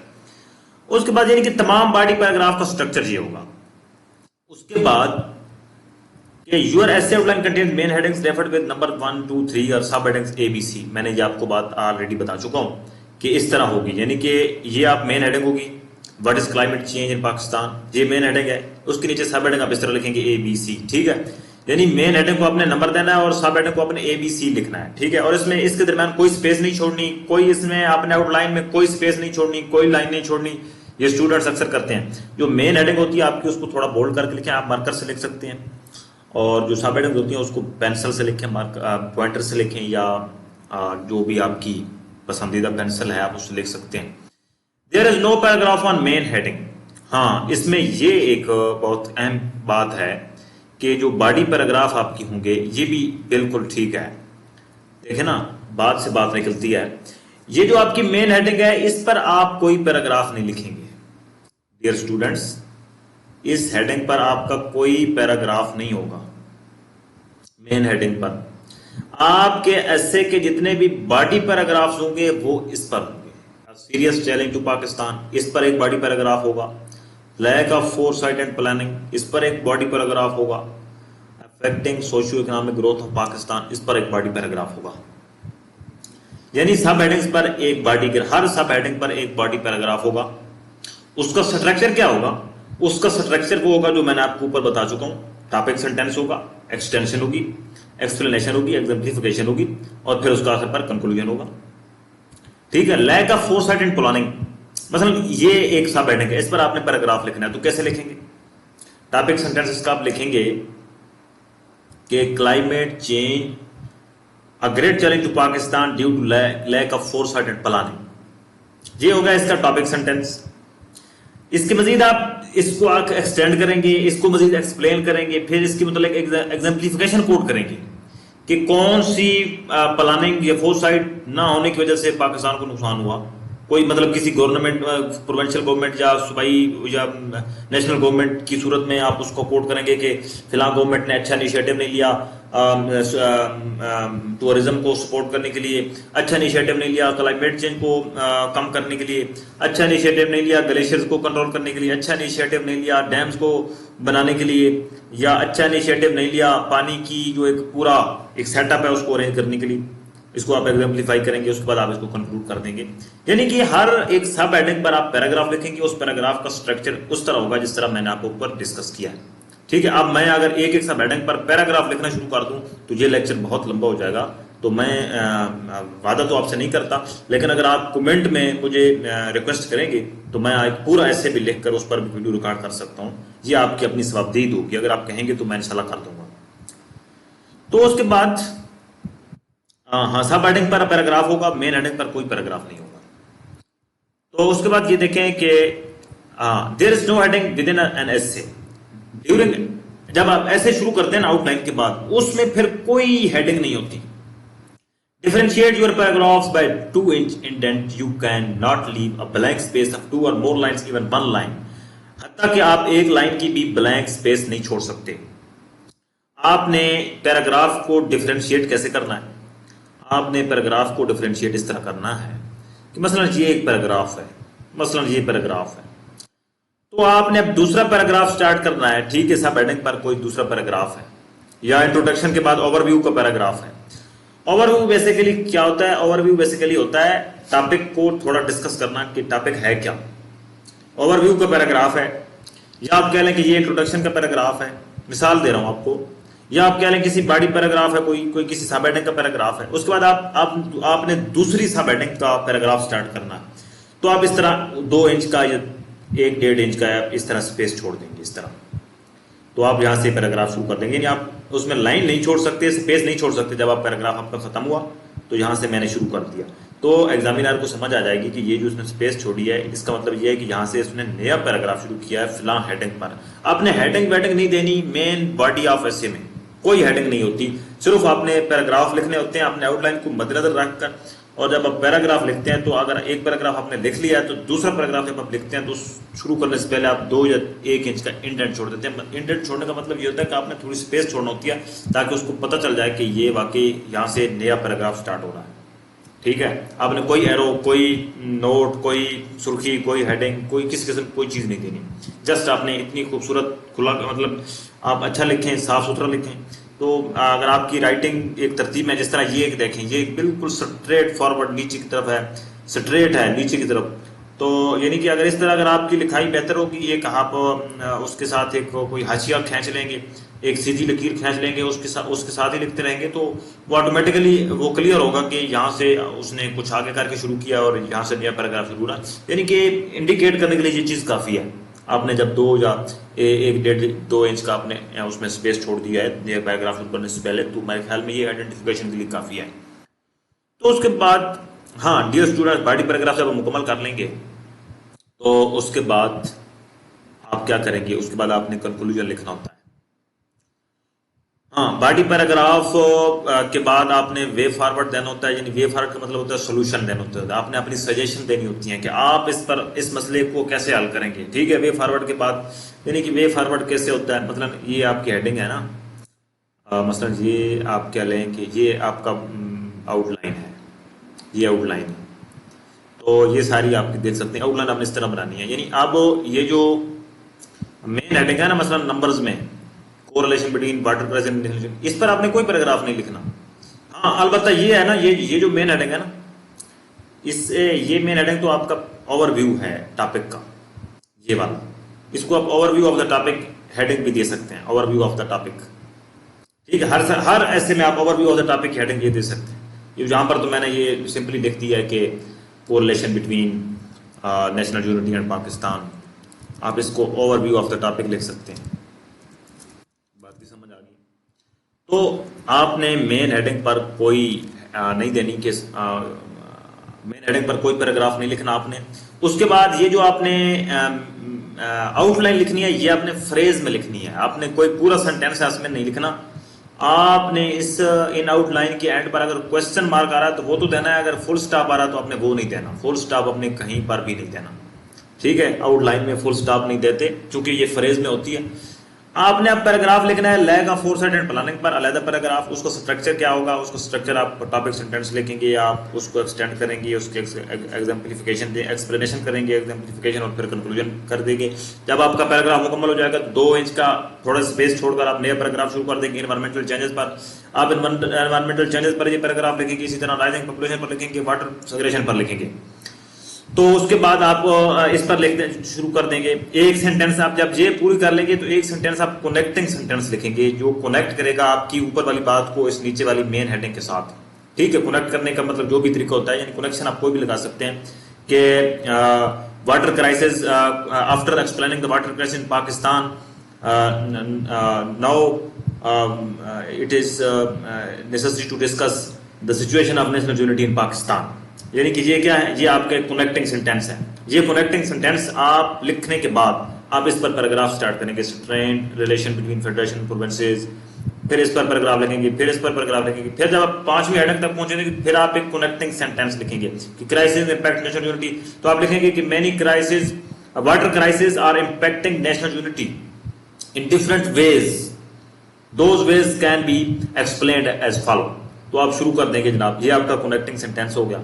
यानी कि मेन हेडिंग जब आपकी खत्म होगी उसके नीचे सब क्लासेस सब हेडिंग्स आप खत्म कर लेंगे ना, जब आप नई मेन हेडिंग की तरफ जाएंगे तो नई मेन हेडिंग की जो आप कह लेंगे कनेक्टिंग सेंटेंस लिखेंगे जो आपकी बात को तस्बीह के दानों की तरह कनेक्ट करके ले आए। ठीक है, जब आप ये बात लिखेंगे कनेक्टिंग, यानी कि मेन हेडिंग पर, दूसरे लफ्जों में मेन हेडिंग पर आपने कोई पैराग्राफ नहीं लिखना, बल्कि मेन हेडिंग पर 1 या 2 सेंटेंसेस में आपने कनेक्शन बनाना है मेन हेडिंग को इस्तेमाल करके। जिस तरह ये है ना, मतलब यहाँ पर आपने खत्म किया है तो अब है how water crisis impacts national unity, ये है मेन हेडिंग आपकी। तो आप इसको यूं लिखेंगे कि water crisis impacting the national unity in different ways which can be elaborate as follow. तो ये क्या है, ये हमने मेन हेडिंग को इस्तेमाल किया कनेक्शन डालने के लिए, ताकि उसको ये बात पता चल जाए कि ये मेन हेडिंग के बाद आप जो उसकी सब हेडिंग्स हैं स्टूडेंट्स की, उस सब हेडिंग पर, ईच सब हेडिंग पर पैराग्राफ लिखने जा रहा है। तो इस तरह आप लिखते चले जाएं और इस तरह आपने आखिर पर आपने वे फॉरवर्ड देना होता है। ये way forward will be national unity spread water capacity, ये आपकी फिर अपनी एक तखय्युल होता है। कंक्लूजन फिर लिखते हैं। आप बताएं कि कंक्लूजन पैराग्राफ कैसे लिखते हैं, कंक्लूजन के पैराग्राफ का स्ट्रक्चर क्या होता है। तो dear students, when you start the conclusion paragraph then give a clear indication that this is conclusion paragraph. तो एग्जामिनर को आपने क्लियर इंडिकेशन देनी है कि ये हमारा कंक्लूजन पैराग्राफ है। You can start the conclusion paragraph with words like in conclusion, conclusively और समिंग अप द आर्गुमेंट्स। अब इन वर्ड्स को इस्तेमाल कर सकते हैं। ठीक है, never use words like finally, at last, in the end. चूंकि एंड किसी भी चीज की नहीं होती, जो आप बात कर रहे हैं उसकी एंड नहीं है, यानी उसको उस टॉपिक पर आपका वो स्टांस है, आपकी वो बात है, वो एंड नहीं है। आपकी बात कोई कुरान नहीं है, ना कोई कुरान है ना हदीस है जिसको हम कह दें कि बस हमने जो कह दिया वही आखिर है। अगर आप इन द एंड लिखेंगे तो इसका मतलब यही होता है, एट लास्ट इसका मतलब यही होता है, फाइनली का मतलब भी यही होता है कि जो बातें मैंने की हैं यही फाइनल है, इसके बाद कोई और बात हो नहीं सकती। यानी इस किस्म के अल्फाज नहीं। इन कंक्लूजन, नतीजतन, conclusively, summing up the argument, मतलब इस किस्म के वर्ड्स यूज करें। यानी कि आप जब इस किस्म का एक्सप्रेशन इस्तेमाल करेंगे कि summing up the argument, in conclusion या कंक्लूसिवली, इसका मतलब ये है कि इस टॉपिक पर मेरे पास और भी बहुत कुछ है मेरे पास, लेकिन मैं इस टॉपिक पर due to lack of time मैं इसको वाइंड अप करने जा रहा हूं।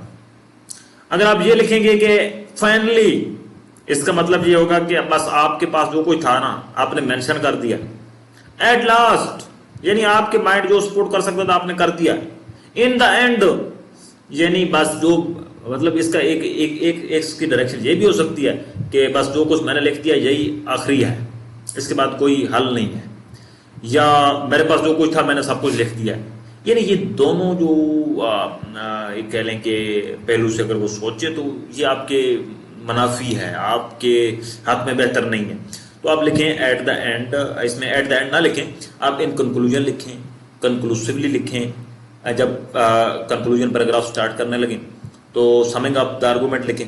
Never use words like finally, at last, in the end. ठीक है, the write down three statement with changing words, not in exact words, then wind up the topic with always end your conclusion paragraph with silver lining of the cloud and an optimism and array of hope. देखें, आपने एक ऐसे indicator से शुरू करना है conclusion paragraph जो indicate करे कि this is the last paragraph of my essay. उसके बाद आपने जो कंक्लूजन में आपने जो थीसिस स्टेटमेंट होती है आपकी, वो आपने उसमें मेंशन करना होती है, थोड़ा उसको वर्ड्स को चेंज करके। उसके बाद आपने अपने जो पैराग्राफ है कंक्लूजन उसको वाइंड अप करना होता है एक रे ऑफ होप के साथ, एक उम्मीद की किरण के साथ, यानी ऑप्टिमिज्म देते हुए एक अच्छी असल में तो ये होता है कि एक मुंह से अच्छे अल्फाज निकालने चाहिए। जो इंसान को कहा जाता है कि हमेशा मुंह से अच्छी बात निकालनी चाहिए, तो आप आखिर पर एक अच्छी बात मुंह से निकाल कर लिख कर जाते हैं ताकि एक अच्छा इम्पैक्ट पड़े जो एग्जामिनर उस पर। और वैसे भी कंक्लूजन जो है आपका हमेशा आखिर पर आप ये कहते हैं कि best wishes dear students, best wishes dear friend, best wishes dear brother, बस इस तरह, यानी so nice of you, so nice of you, यानी कि इस किस्म के स्टेटमेंट्स आप बोलते हैं। यानी कि क्या होती है, एक रे ऑफ होप पैदा होती है। I wish you all the best, wish you all the best, इस किस्म के यानी कि जो आप जुमले बोलते हैं।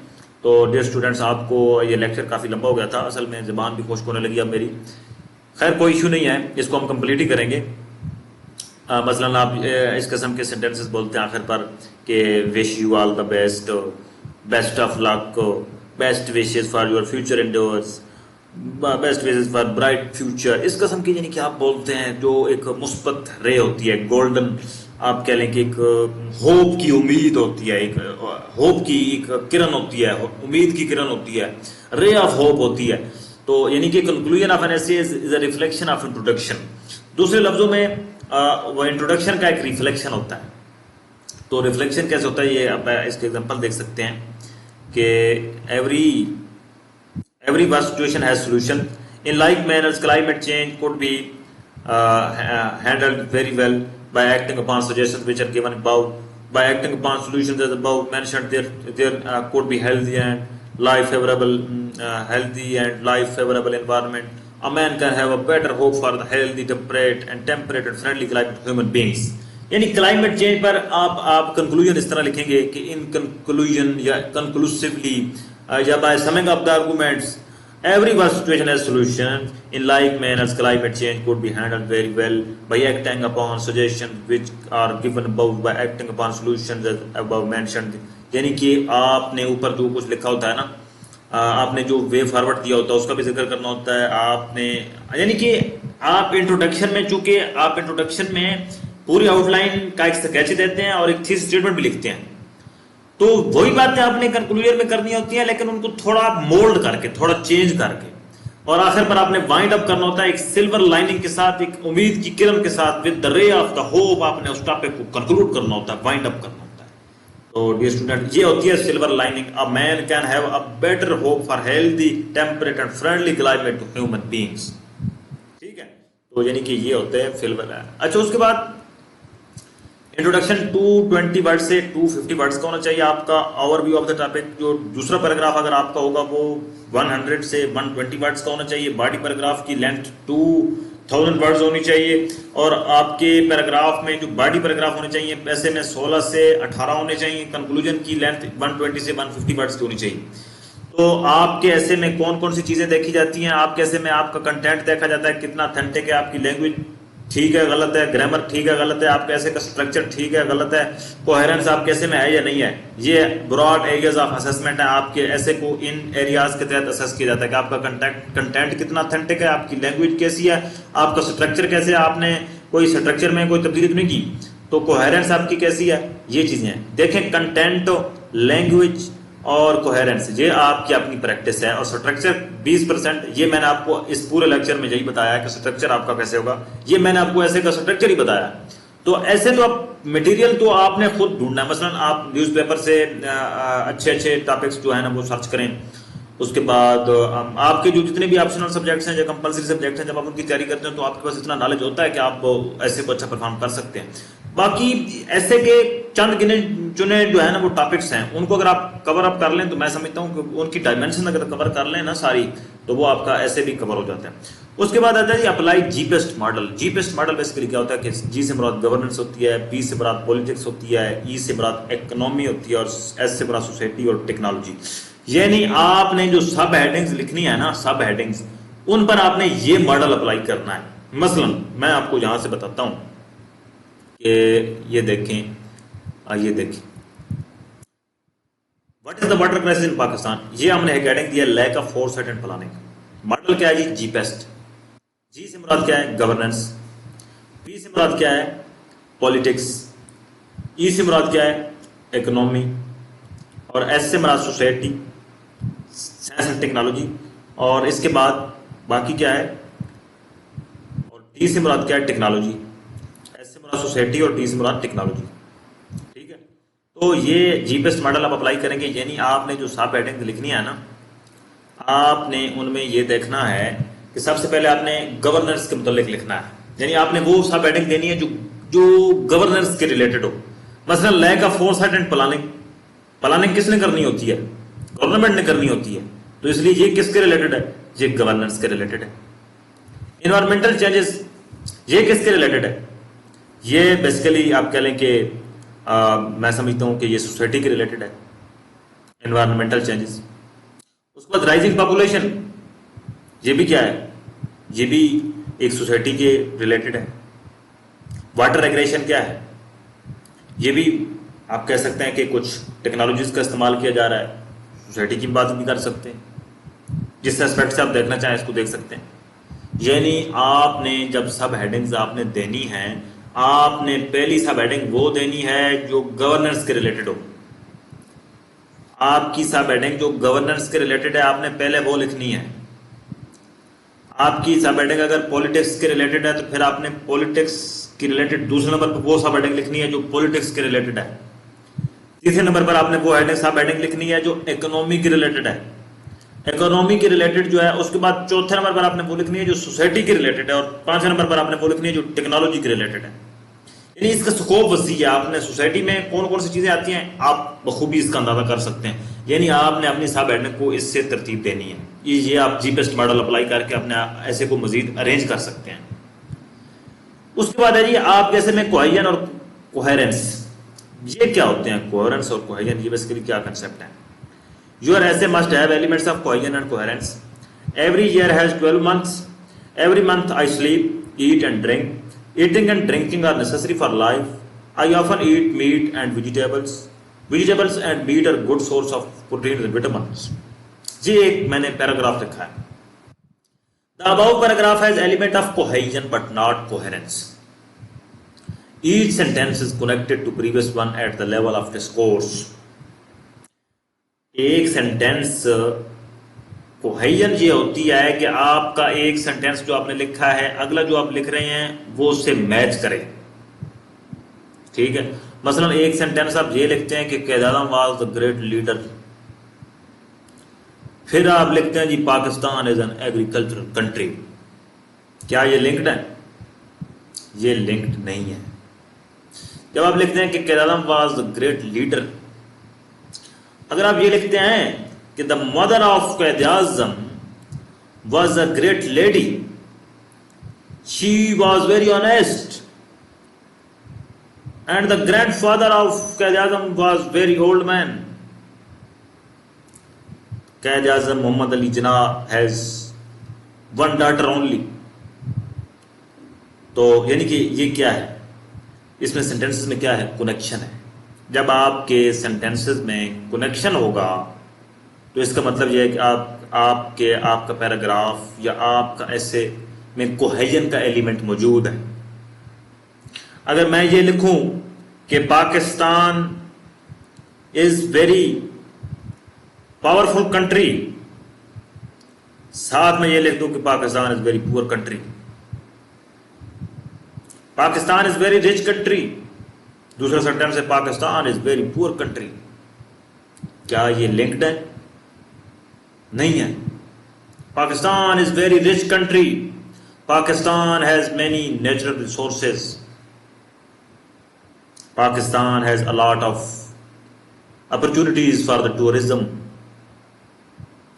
for the very expensive metals in the mountains. Pakistan has a good natural environment, a good atmosphere, तो ये क्या है, ये लिंक्ड है कि पाकिस्तान एक अमीर मुल्क है, पाकिस्तान में टूरिज्म के लिए पहाड़ों में बहुत महंगी महंगी धातें मौजूद हैं, पाकिस्तान में कुदरती वसाइल से माला माल है। ये क्या है, ये लिंक्ड है। जब आपका एक सेंटेंस दूसरे सेंटेंस से लिंक्ड होगा तो वो होगा कि आपके पैराग्राफ में और फिर आपके ओवरऑल आपके ऐसे में ये आंसर होना चाहिए। आपका जो एक आप कह लें कि मेन हेडिंग जो है वो कहीं जा रही हो, उसकी सब हेडिंग एक कहीं जा रही हो, उसकी दूसरी कहीं जा रही हो, यानी कि ये नहीं, आपकी एक तस्बीह के दानों की तरह आप कैसे होना चाहिए। जिस तरह तस्बीह के दाने कनेक्टेड होते हैं, इस तरह आपके ऐसे में आपकी चीजें फैक्ट्स इंसिडेंट्स कनेक्टेड होने चाहिए। जो वो कनेक्शन होगा आपके सेंटेंसेस में, आपकी बातों में, वो होगा कोहेजन। कोहेजन कोहेरेंस होता है ओवरऑल आपकी बात, ठीक है। ये जो मैंने लाइनें जो हाईलाइटेड है आपके सामने पर्पल कलर में, ये आपके सामने जो हाईलाइटेड है लाइंस, इसमें आपने खूब देखा कि कनेक्शन तो है सेंटेंसेस में, विदाउट कनेक्शन नहीं है ये सेंटेंस, कनेक्शन है इनमें, कोहेजन है इनमें, यानी कि लिंक तो है इनमें। लेकिन बात यह है कि एक जो मन का है तस्बीह का, उसका साइज है जनाब तकरीबन आधा किलो, दूसरे मनके का साइज है जनाब बिल्कुल एक छिटाक है, और तीसरे मनके का साइज 5 किलो है। एक का रंग काला है, एक पत्थर का है, दूसरा शीशे का है, यानी कि ये नहीं होना चाहिए। यानी उनमें कनेक्शन तो है कि उनमें धागा एक ही है, चलो उनका साइज मुख्तलिफ है, उनकी नेचर मुख्तलिफ है, लेकिन धागा तो उनमें एक ही है ना, कनेक्शन तो उनमें पाया जाता है। तो वो जो धागा है या जो उनमें कनेक्शन है वो है कोहेजन। कोहेरेंस ये है कि आपकी तस्बीह में दाने सारे एक जैसे होने चाहिए। बात करने का मकसद ये है कि आपकी तस्बीह बादियो नजर में एक ही नजर आए कि इस तस्बीह में सारे मनके जो हैं वो इसके सारे दाने एक ही नेचर के हैं, एक ही साइज के हैं, एक ही किस्म के हैं। ओवरऑल उसकी जो आउटलुक है आपकी तस्बीह की वो एक ही नजर आनी चाहिए। तो ये तो देखें धागा तो इनमें एक है, लेकिन आपको ये इसकी आउटलुक आपको एक लग रही है कि every year has 12 month, every month I sleep, eat and drink, eating and drinking are necessary for life, I often eat meat and vegetables. आपको कुछ पता चल रहा है कि ये किस किस्म की बात करने जा रहा है बंदा? आपको कुछ भी पता नहीं चल रहा। आपको नहीं पता चल रहा कि वो सोलर सिस्टम की बात कर रहा है, वो ईयर्स की पीरियड्स की बात कर रहा है, मंथ की बात कर रहा है, स्लीपिंग की बात कर रहा है, ईटिंग की कर रहा है, वेजिटेबल और मीट की इंग्रेडिएंट्स बता रहा है, प्रोटीन और विटामिन की, कुछ भी समझ नहीं आ रही कि इसमें क्या कर रहा है। तो ओवरऑल आउटलुक जो है आपकी इन लाइंस की, उससे हम कोई नतीजा अखज़ नहीं कर सकते। तो लिहाजा इसमें क्या है, इसमें कोहेरेंस नहीं है। अगर हम इन लाइन से एक नतीजा अखज़ कर लेते तो क्या हम कह सकते थे कि इसमें कोहेरेंस भी है और कोहेजन भी है। यानी कोहेजन क्या है, इनमें धागा एक ही है, इनमें लिंक बहुत जबरदस्त है, और इसका एक ओवरऑल मतलब भी हमें क्लियर हो रहा है। तो सिंपल वर्डिंग में कोहेजन होती है आपके सेंटेंस टू सेंटेंस लिंक होना आपका सेंटेंस का आपस में, ठीक है। एक सेंटेंस आपने किया है तो दूसरे सेंटेंस पिछले के साथ लिंक्ड हो, ये होती है कोहेजन। कोहेरेंस ये होती है कि आपने 5 सेंटेंस लिखे हैं, 6 लिखे हैं, उनका ओवरऑल आपका एक मतलब बनना चाहिए उनका। मसलन ये जो पैराग्राफ आपने देखा था ऊपर, आप कह सकते हैं कि ये आपने जो पैराग्राफ देखा है कि Pakistan is facing very serious challenges of climate change, these challenges are impeding socio economic growth of Pakistan. ये क्या है, सेंटेंसेस लिंक्ड है ना आपस में। While Pakistan is facing many issues of climate change, various of them, link है ना आपस में सेंटेंसेस सारे। तो इनका अगर आप पूरे पैराग्राफ को पढ़ें तो इनका एक मतलब भी आपके जहन में आएगा। मतलब क्या जहन में आएगा आपको, मतलब आएगा चैलेंजेस ऑफ क्लाइमेट चेंज, आपके जहन में आएंगे क्लाइमेट के चैलेंज, ये मतलब आपने अखज़ किया। तो आपने मतलब अखज़ जो किया है, इसका मतलब यह है कि इस पैराग्राफ में कोहेरेंस है। तो अगर आपने जब सेंटेंसेस को लिंक्ड देखा है तो इसका मतलब यह है कि ये जो सेंटेंसेस हैं, ये पैराग्राफ है, इसमें कोहेजन का एलिमेंट भी है और कोहेरेंस का भी है। बात की समझ आ गई? यानी आपके ऐसे में कोहेजन का एलिमेंट भी होना चाहिए, कोहेरेंस का एलिमेंट भी होना चाहिए। अगर आपके ऐसे में कोहेजन या कोहेरेंस का एलिमेंट नहीं है तो वो ऐसे भी फेल होगा, आपका पास नहीं हो सकता। You must study upon following topics for sure success, यानी कि इन टॉपिक्स पर आप क्या कर सकते हैं, वर्क कर सकते हैं। वर्क का मतलब यह है कि इन टॉपिक्स की डायमेंशन कवर करें, इन पर रिसर्च करें। डिफेंस यूनिवर्सिटी की वेबसाइट खोलें ना, उससे आपको मटेरियल मिल सकता है। मार्कला पेपर आपको करंट अफेयर के मतलब बहुत सारी इंफॉर्मेशन देता है, अखबार आपको देती है। उसके बाद बेशतर चीज़ें और भी हैं, मतलब अच्छी अच्छी बुक्स पढ़ें हिस्ट्री पाकिस्तान पर, और वो बुक्स पढ़ें जो आपको इन्फॉर्मेशन भी दें, आपकी इंग्लिश भी मजबूत करें, आपको इन्फॉर्मेशन भी दें, वो बुक्स पढ़ें। तो डियर व्यूअर्स, डियर स्टूडेंट्स, मैंने कोशिश किया है, यही रूल होते हैं। उसके बाद ये देखें, ये सारी चीज़ें पढ़ने के बाद इस लेक्चर को आप बार बार सुन सकते हैं, अपने पास महफूज भी कर सकते हैं। तो ये होता है पूरा ऐसे का वर्ड। हाँ, उसके बाद जो आपके आउटलाइन के वर्ड्स होते हैं वो आपके ऐसे में शामिल नहीं होते। आपका जो ऐसे स्टार्ट होना है यहाँ से शुरू होना है, ठीक है। तो जो आप यहाँ से शुरू करेंगे ना, वो आपके काउंट होंगे। 2500 से 3000 वर्ड तक आपने ऐसे लिखना होता है।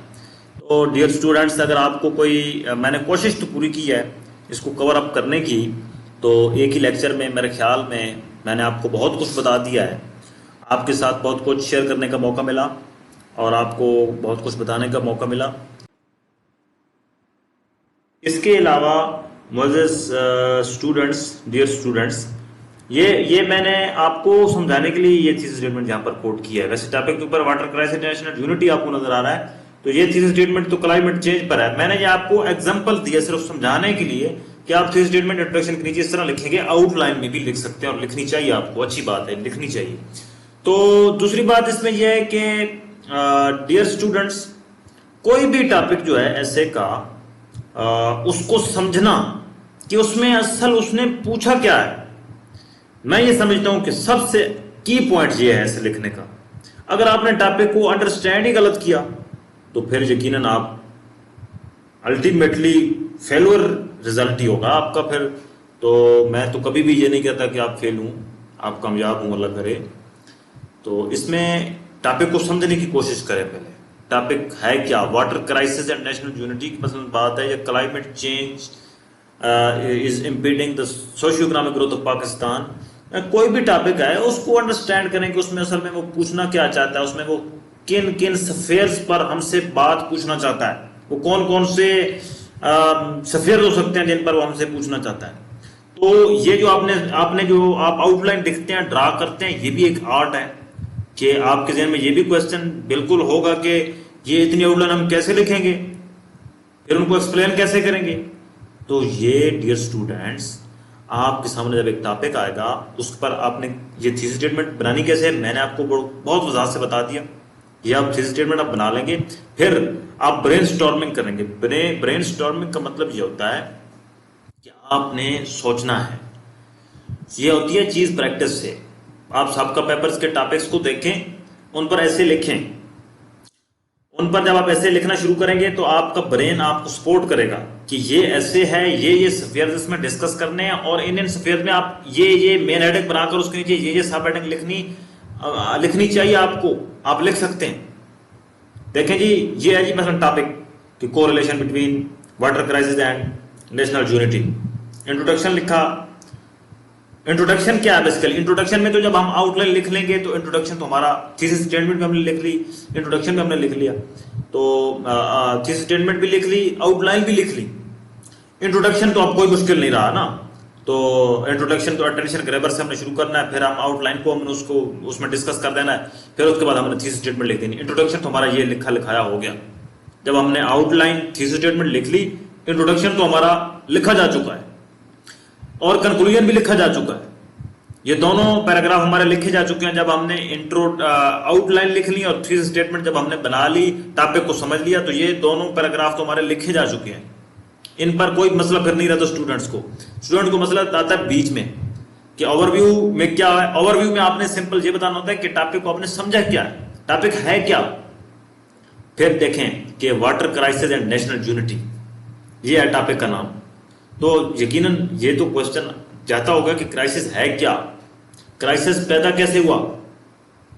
ठीक है कि ये फैक्टर हैं जिसकी वजह से क्राइसिस पैदा हुआ। Situation of national unity in Pakistan, national unity की सिचुएशन क्या है, फिर उसको आप यानी इस टॉपिक के दो पहलू हैं। एक वाटर क्राइसिस, दूसरा नेशनल यूनिटी। आप इन दोनों को डिस्कस करने के बाद फिर इनका आपस में रिलेशन बताएंगे।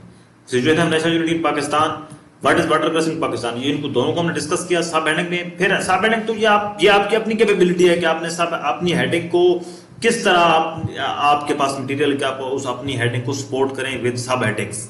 ये आपकी ये प्रैक्टिस से चीज आएगी, ये चीज आपकी कंप्रीहेंशन से आएगी, इस अंडरस्टैंडिंग से आएगी। जितनी आप प्रैक्टिस करेंगे, जितना आपके पास इल्म होगा, जितना आपके पास नॉलेज होगा, तो ये चीज आप कर सकते हैं।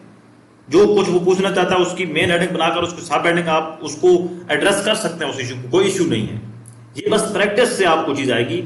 कोई तवीज नहीं है जिसके गले में बांधकर आप ये समझ लें कि मैं ऐसे कर लूंगा, कोई तवीज नहीं है। आपको प्रैक्टिस करना होगी, इस पर प्रैक्टिस करें, बार बार लिखें। उसके बाद यानी देखें ये सारी how water crisis impact national unity. अब हम डायरेक्ट जो है ना वो टॉपिक पर ऐड कर रहे हैं। National unity, water crisis and national unity in Pakistan, ये है टॉपिक।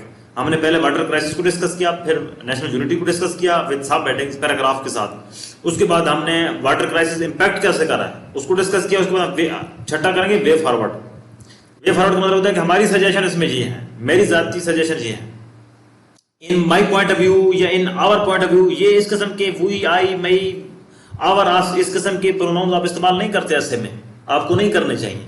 वैसे वे फॉरवर्ड की में आपकी राय होती है, लेकिन आप ये नहीं लिखते जो आपने ऊपर लिखा है वो किसकी राय है भाई, वो भी आपकी राय है ना। इसमें ये कोई लिखने की जरूरत नहीं है कि इन my opinion, in my words, इस किस्म के वर्ड्स लिखने की कोई जरूरत नहीं होती।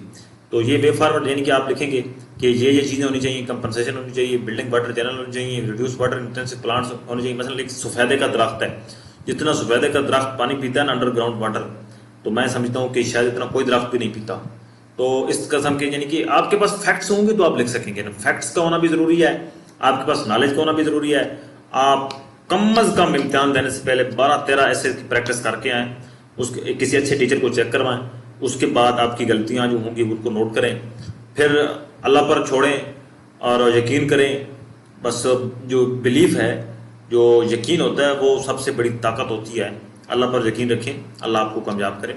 तो अगर आपको किसी भी किस्म की कोई कन्फ्यूजन है इस स्ट्रक्चर में या ऐसे के हवाले से कोई कन्फ्यूजन है, तो आप कमेंट बॉक्स में मुझसे सवाल भी पूछ सकते हैं मोअज़्ज़िज़ नाज़रीन, डियर स्टूडेंट्स। तो अगली वीडियो तक दीजिए इजाज़त, अल्लाह हाफिज़।